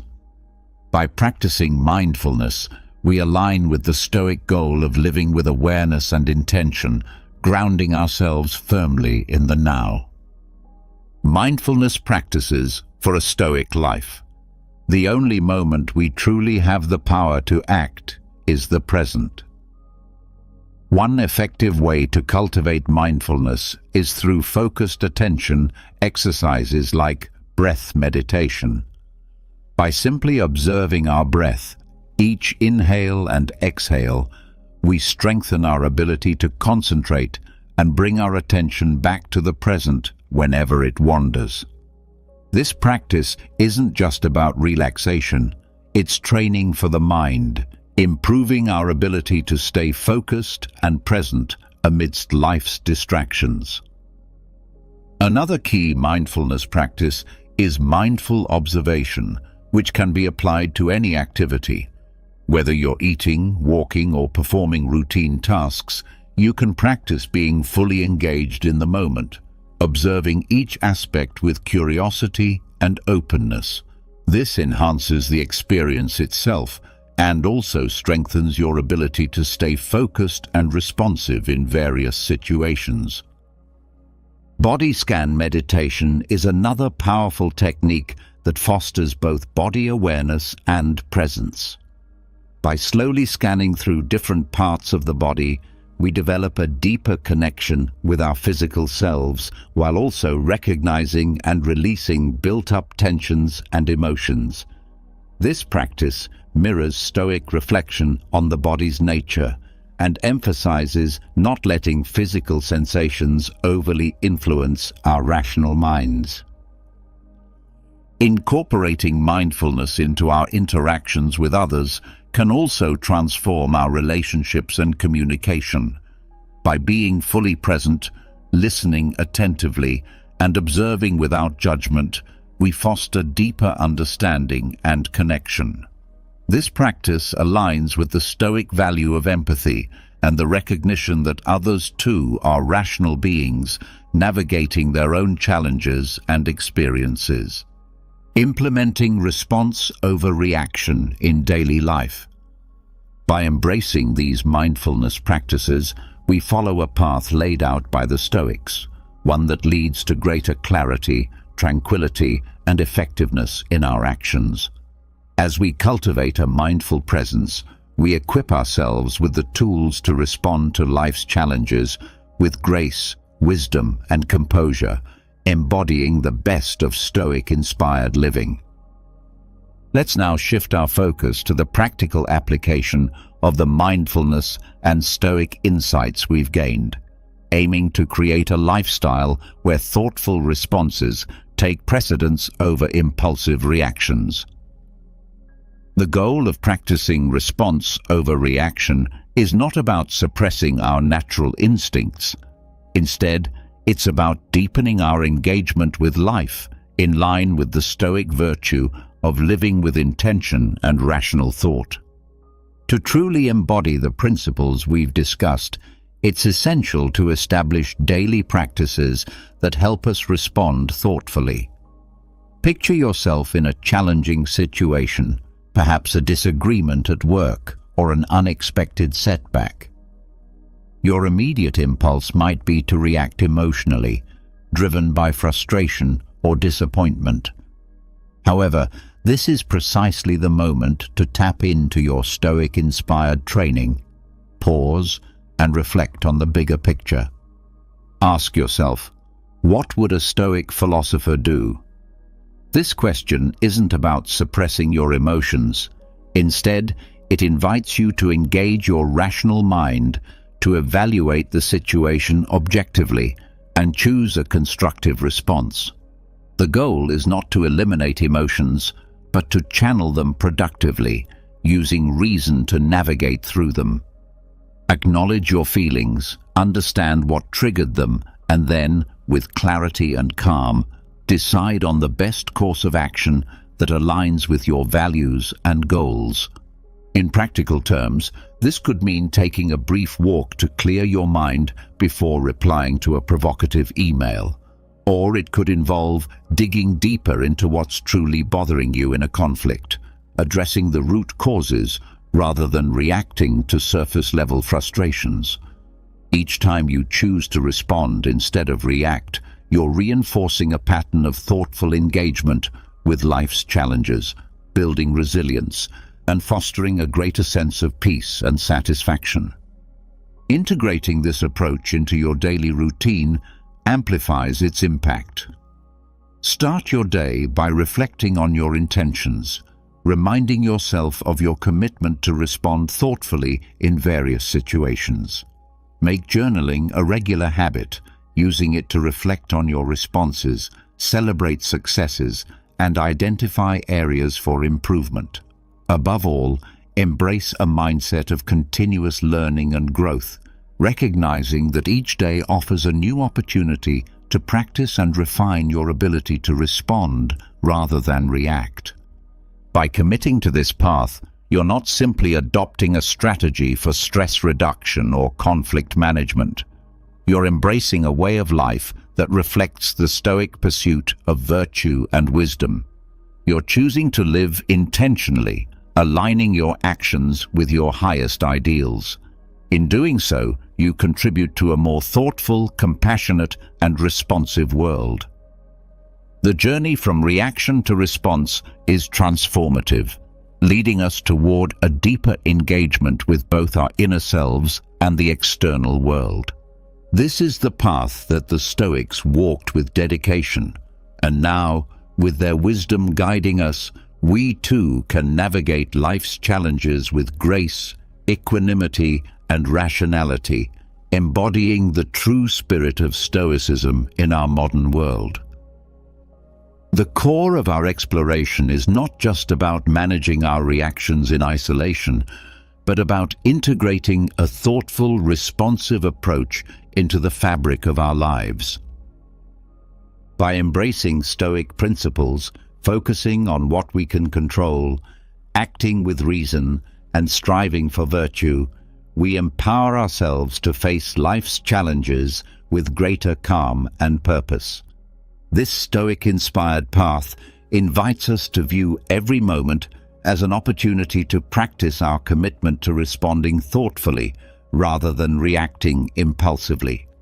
Whether we face daily frustrations, major setbacks, or significant decisions, each situation is a chance to embody Stoic virtues like wisdom, courage, justice, and temperance. By consistently choosing to respond thoughtfully, we not only enhance our own well-being, but also positively impact those around us. Remember, the journey to mastering response over reaction is ongoing, requiring continual learning and growth. Like the Stoics, we must embrace the discipline of self-reflection, regularly assessing our progress and adjusting as needed. This commitment to personal growth not only brings us closer to our ideal selves, but also resonates outward, influencing our relationships, communities, and the broader tapestry of interconnected lives. As we near the end of this journey together, remember, every moment is a choice. Each moment is an opportunity to embody the calm, resilience, and wisdom of Stoicism in the fabric of our lives. Your responses are threads that weave your character with intention and purpose. Life often confronts us with the difficult reality that people are not permanent fixtures. We form deep bonds, develop emotional ties, and build relationships that feel central to our existence. But what do we do when those ties break? How do we deal with the emotional void when someone we once held dear no longer has a place in our life? Or worse, when we come to the painful realization that they never valued us the same way? These are questions that stir deep within us. How do I stop caring? Is it possible to detach emotionally without feeling like I'm losing a part of myself? This is precisely where the philosophy of Stoicism, especially the guidance of Marcus Aurelius, becomes profoundly helpful. The Stoics were not emotionless or detached in the cold sense. Instead, they mastered the art of understanding emotions, not by suppressing them, but by placing them in balance, allowing reason and clarity to lead the way. Emotional detachment, in this view, is not about becoming numb. It's about reclaiming the ability to act with calm, purpose, and strength, rather than being swept away by emotional chaos. In this article, I want to walk you through 5 enduring Stoic principles that will help you emotionally detach from someone, with Marcus Aurelius's timeless wisdom serving as our guiding light. This is not merely abstract philosophy. It is practical wisdom meant to transform the way you relate to others and to yourself. The first rule is to truly grasp the fleeting nature of life. Marcus Aurelius reminds us, everything we hear is an opinion, not a fact. Everything we see is a perspective, not the truth. When we grow emotionally attached to someone, we often become attached to our version of who they are. We create a story about their role and significance in our lives. But Stoicism teaches that all human connections are temporary. Today, someone may be at the center of your life, and tomorrow they may not be. The reasons may vary: distance, death, or simply drifting apart over time, but the outcome is the same. They leave.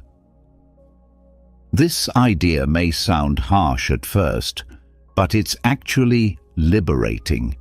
It is the foundation of emotional detachment.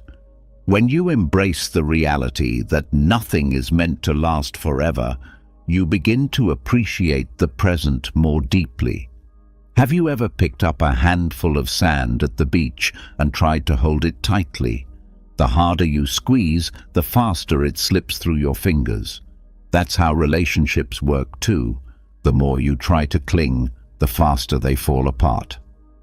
I once had a friendship that spanned a decade. We shared everything: hopes, fears, and endless late-night conversations. But with time, our paths diverged. I fought the growing distance, but all it did was prolong the hurt. I had wrapped so much of my identity into that bond that it began to weigh me down. Only when I accepted that our time together had passed was I able to release the burden. Marcus Aurelius would have said the same.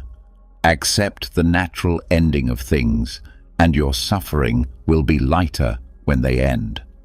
The second rule is to take charge of your emotions by using rational thinking. We often assume that emotions are in control, that they just happen and we must endure them. Sadness, anger, heartache, these emotional responses can feel overwhelming, especially when tied to someone we care deeply about. But here's the truth. Emotions are not facts. They are the result of your thoughts, your beliefs, and the way you choose to interpret events. Marcus Aurelius and other Stoic thinkers firmly believed in the power of the mind to shape emotional experience. You have power over your mind, not outside events. Realize this, and you will find strength. He wrote that emotional detachment begins with the realization that your mind has the ability to control your emotional state. The thoughts you entertain about someone can either stir up a storm within you or bring calm to those same emotional waves. Imagine you're in the aftermath of a breakup, feeling emotionally wrecked, looping past conversations in your mind, obsessing over every word, every moment, and asking yourself, why did this happen? Or, how could they move on so easily? The Stoic response invites you to redirect that energy. Rather than handing your emotions the steering wheel, ask yourself, what are the facts? And how else can I view this situation? The goal is to intentionally choose thoughts that liberate you from suffering, not those that intensify it. Reflect on this for a moment. When something upsetting happens, when you argue with someone you care about, when you feel dismissed, when you're disappointed, what's the first thing you do? You interpret the situation and assign meaning to it. But in truth, it isn't the event itself that causes your emotional distress. It's the way you choose to perceive it. Marcus Aurelius once said, "The soul becomes dyed with the color of its thoughts."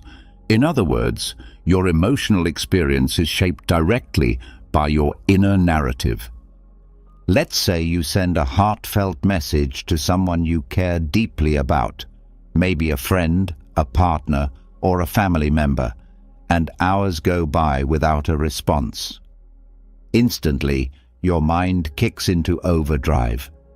Did I say something wrong? Are they angry with me? Do they even care about me anymore?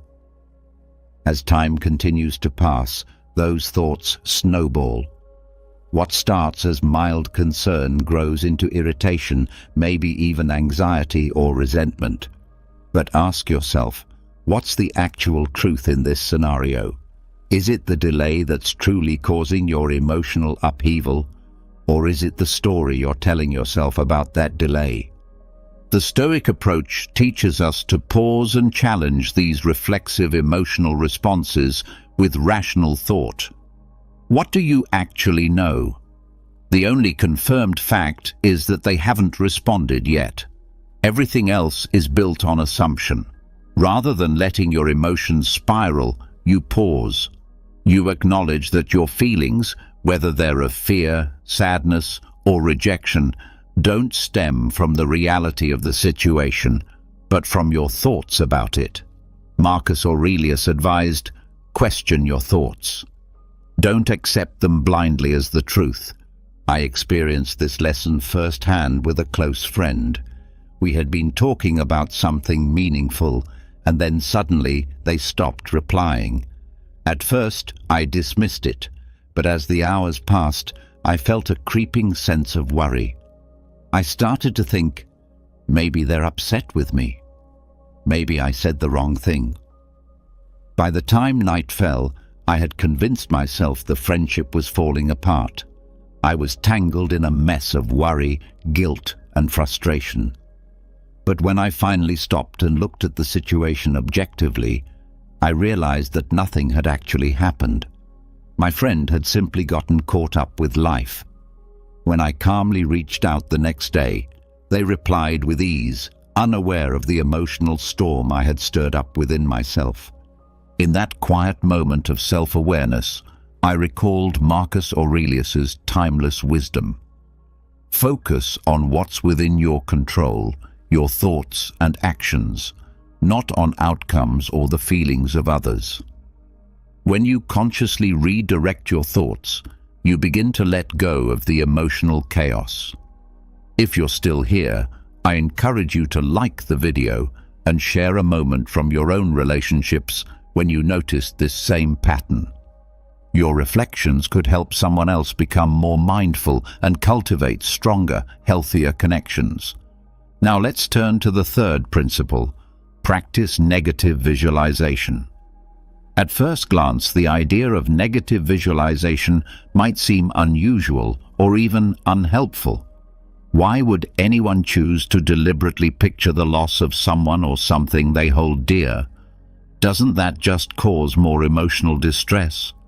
But in truth, this ancient Stoic practice, widely embraced by Marcus Aurelius, is actually one of the most effective methods for developing emotional detachment, not by closing yourself off, but by mentally preparing for life's inevitable changes and losses. The concept is simple, yet deeply transformative. By envisioning the worst-case scenario ahead of time, you reduce its emotional impact if or when it does occur. This doesn't mean you should become pessimistic or believe that things will always go wrong. Rather, it's a way of training your mind to accept life as it truly is, instead of clinging to the way you wish it would be. Marcus Aurelius advised, "Do not disturb yourself by imagining the whole of your life's troubles at once. Instead, meet each as it arises with calmness and self-control." In other words, negative visualization is a way to build mental and emotional strength. Think of someone you're very close to, perhaps a romantic partner, a best friend, or a beloved family member. Now, try to imagine your life without them. Picture your days unfolding without their presence, their voice, their support. It may feel uncomfortable or even painful, and that's exactly the point. The Stoics believed that by confronting the possibility of loss in your imagination, you weaken its power to break you in real life. I remember using this practice when my closest friend was considering relocating to another country. We had shared so many years side by side, and the idea of them living halfway across the world filled me with anxiety and sadness. But instead of pushing those feelings away, I embraced them through visualization. I imagined daily life without them, finding joy in new routines, spending time with other people, creating new experiences. So when they finally did move, I didn't fall apart. The loss was still real and it still hurt, but I had already mentally prepared for it. That mental rehearsal made all the difference. Another powerful aspect of negative visualization is the recognition that loss is a natural part of the human experience. Everything you value, whether it's a relationship, a situation, or a possession, will eventually pass, whether through change, separation, or death.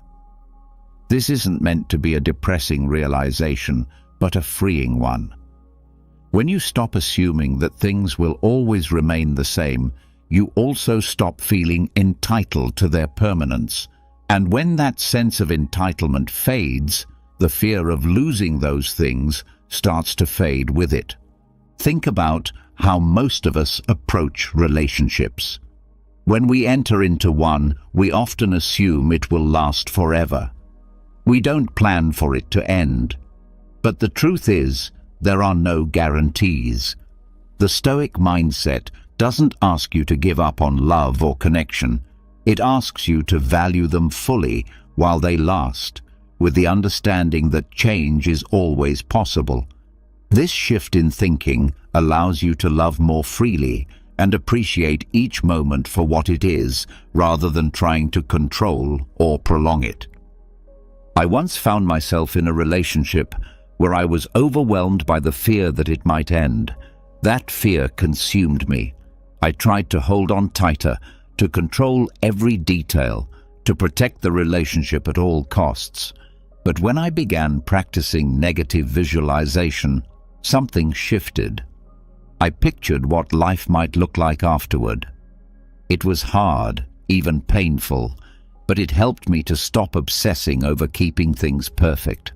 It reminded me to be thankful for what I had in the present. And when that relationship eventually ended, I wasn't as shattered as I feared. I was prepared. I had already grieved the idea of loss, and that allowed me to move forward with more strength. The real value of negative visualization lies in its ability to strengthen your emotional foundation. By repeatedly imagining the worst-case scenarios, not to invite fear, but to train your mind, you become more grounded and less shaken by life's changes.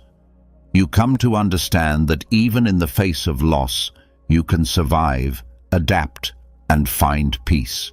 And that's the true essence of emotional detachment.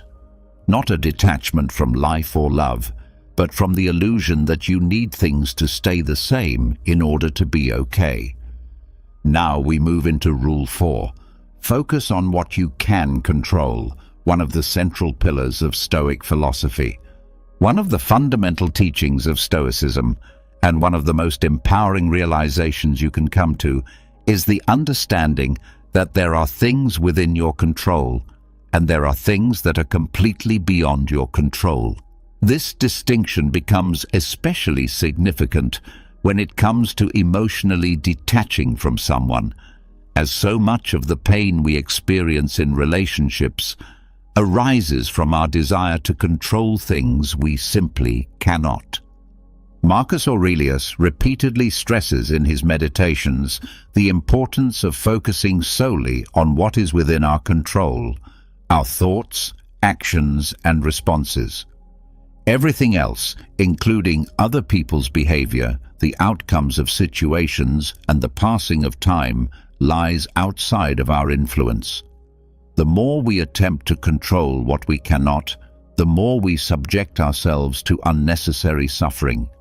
Therefore, emotional detachment is not about coldly withdrawing from others, but about releasing the attachment to outcomes that are beyond our control. When you are deeply attached to someone, whether it's a romantic partner, friend, or family member, it's natural to want to influence how they feel about you. You long for them to care about you in the same way you care about them. However, the harsh reality is that you cannot control their emotions or actions. You cannot make someone love you, appreciate you, or treat you as you believe you deserve to be treated. The only thing within your control is how you choose to respond to their behavior. Take a moment to reflect on a time when you tried to influence someone's feelings or behavior. Perhaps you went out of your way to win someone's affection, or you exhausted yourself trying to prove your worth to a friend who never truly seemed to value you. How did that feel? Likely it left you frustrated, anxious, and powerless because you were attempting to control something beyond your grasp. In my own experience, I was once in a relationship where I felt like I was constantly working to keep everything together. No matter how much effort I put into planning dates, sending thoughtful messages, or being emotionally available, it felt like I was always one step behind. They would pull away, and I would try even harder to keep them close. It became a cycle of endless anxiety because I was trying to control how they felt about me. But when I started to embrace the Stoic principle of focusing only on what I could control, my own actions and sense of self-worth, I began to let go of the anxiety. I came to realize that I couldn't make them love me more or treat me better. All I could control was my own response. In that moment, I chose to detach, and the relief that came from letting go of that emotional burden was immense. One of the most liberating things you can do for yourself is to embrace emotional autonomy, the understanding that your happiness, peace, and emotional stability should not be dependent on someone else's behavior or feelings. When you place your emotional well-being in the hands of another person, you give away your power. You become a prisoner to their actions, moods, and decisions. Imagine you are in a friendship where you constantly feel sidelined. Your friend no longer makes time for you as they once did, and you begin to feel neglected. Naturally, this will hurt, and you may find yourself dwelling on what you did wrong or wondering why they've pulled away. But here's the critical point. Their behavior is beyond your control. The only thing you can control is how you respond. Do you want to spend your energy chasing after someone who doesn't value you, or would you rather focus on nurturing the relationships and activities that bring you joy and fulfillment?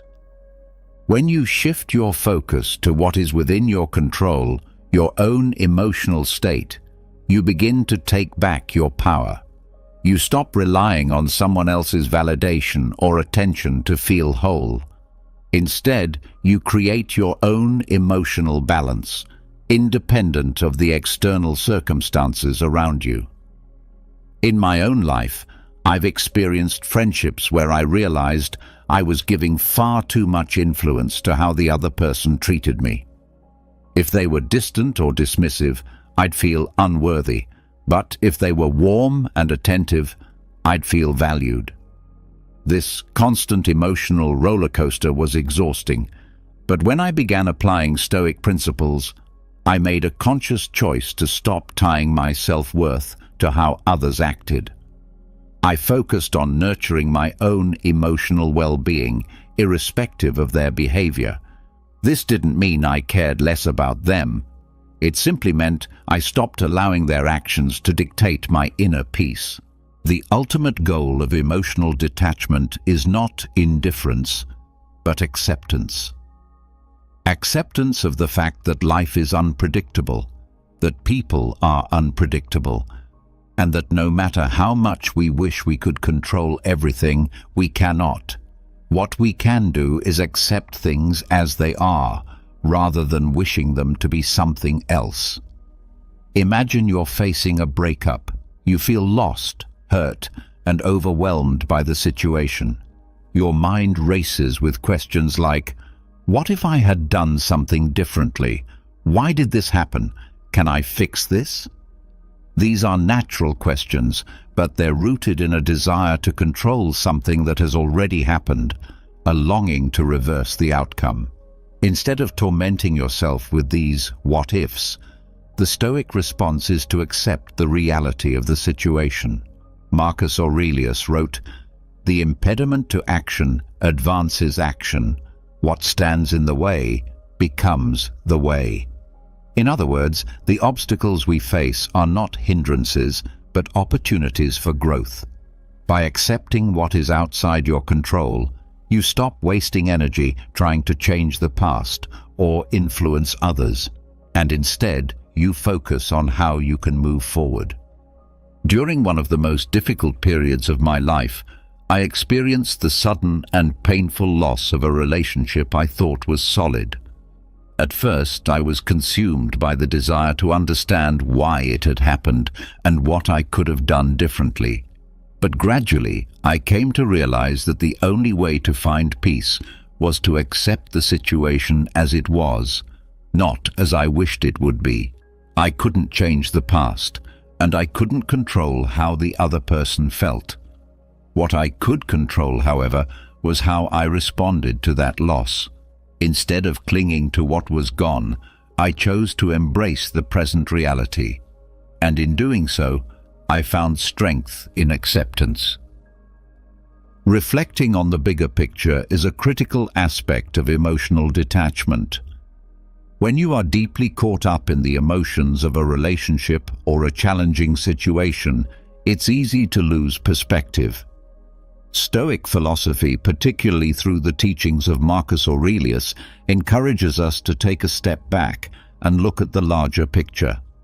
Aurelius often pointed out that our troubles, fears, and desires are only fleeting moments in the grand span of time. Adopting this broader perspective makes emotional detachment much easier. Ask yourself important questions such as, will this pain matter in 5 years? Or, does this person truly define my entire existence?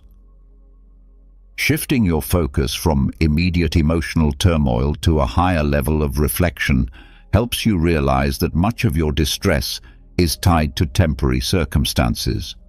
Stoicism teaches us that no single person or event should hold such sway over our emotional well-being. When you become overly attached to someone, it's easy to make them the center of your universe. Your happiness and sense of self-worth can become intertwined with their presence or absence in your life. However, stepping back and gaining perspective helps you realize that life is constantly changing, and relationships, no matter how intense, are just one part of your journey. You are a complete individual with your own path, separate from anyone else's influence. In the midst of a breakup or emotional turmoil, it can be difficult to adopt this viewpoint, but reflecting on the larger picture of your life helps you understand that you've already survived emotional challenges before. Life moved on, and so did you. Think back to past relationships or moments when you thought your world was falling apart. Those wounds healed, and in time you became stronger and wiser. This is the natural rhythm of life. I recall a painful breakup I once went through, which at the time felt like the end of my world.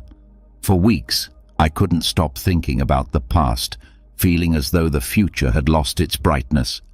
But eventually, I allowed myself to reflect on the broader scope of my life.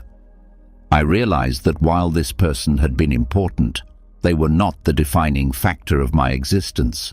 They were part of my journey, but not the entirety of my story. By taking a step back, I saw that the relationship was just one chapter in a much larger narrative, and I began to emotionally detach. The Stoics, especially Marcus Aurelius, often spoke about the impermanence of all things: relationships, emotions, and situations. Everything in life is transient. What truly matters is how we respond to these inevitable changes. By reflecting on the bigger picture, you develop a sense of inner peace, knowing that life will continue to flow, regardless of temporary attachments. This expanded viewpoint allows you to emotionally detach, not because you no longer care, but because you understand that clinging too tightly to fleeting things only leads to unnecessary suffering. Emotional detachment is not about becoming apathetic. It's about realizing that life is far larger than any single person, relationship, or moment of pain. By viewing your life as a vast, interconnected web of experiences, you free yourself from the narrow focus that emotional attachment can create. Ultimately, emotional detachment is not about shutting down your emotions or isolating yourself from the world. It's about building resilience and taking control over how you respond to life's inevitable changes. The Stoic path does not offer a quick fix, but instead provides a means to inner peace. By embracing impermanence, mastering your emotions through rational thought, and reflecting on the bigger picture, you will discover that emotional detachment is a form of self-liberation. So, the next time you feel yourself gripping too tightly to someone or something, ask yourself, do I control my emotions, or do they control me? Emotional freedom awaits those who dare to let go. Seneca's wisdom reminds us again that joy lies in experiencing the present moment without becoming attached to uncertain outcomes. When you build and maintain a life rich with meaningful relationships, regardless of the state of your romantic connection, you reinforce your confidence and emotional independence. This approach can shift the dynamic of your relationship and also prepare you to meet life's difficulties with steadiness and strength. If you found this video meaningful, please give it a like, subscribe to the channel, and leave a comment. Your engagement helps YouTube recognize the value of this content so we can continue creating more videos that make a difference.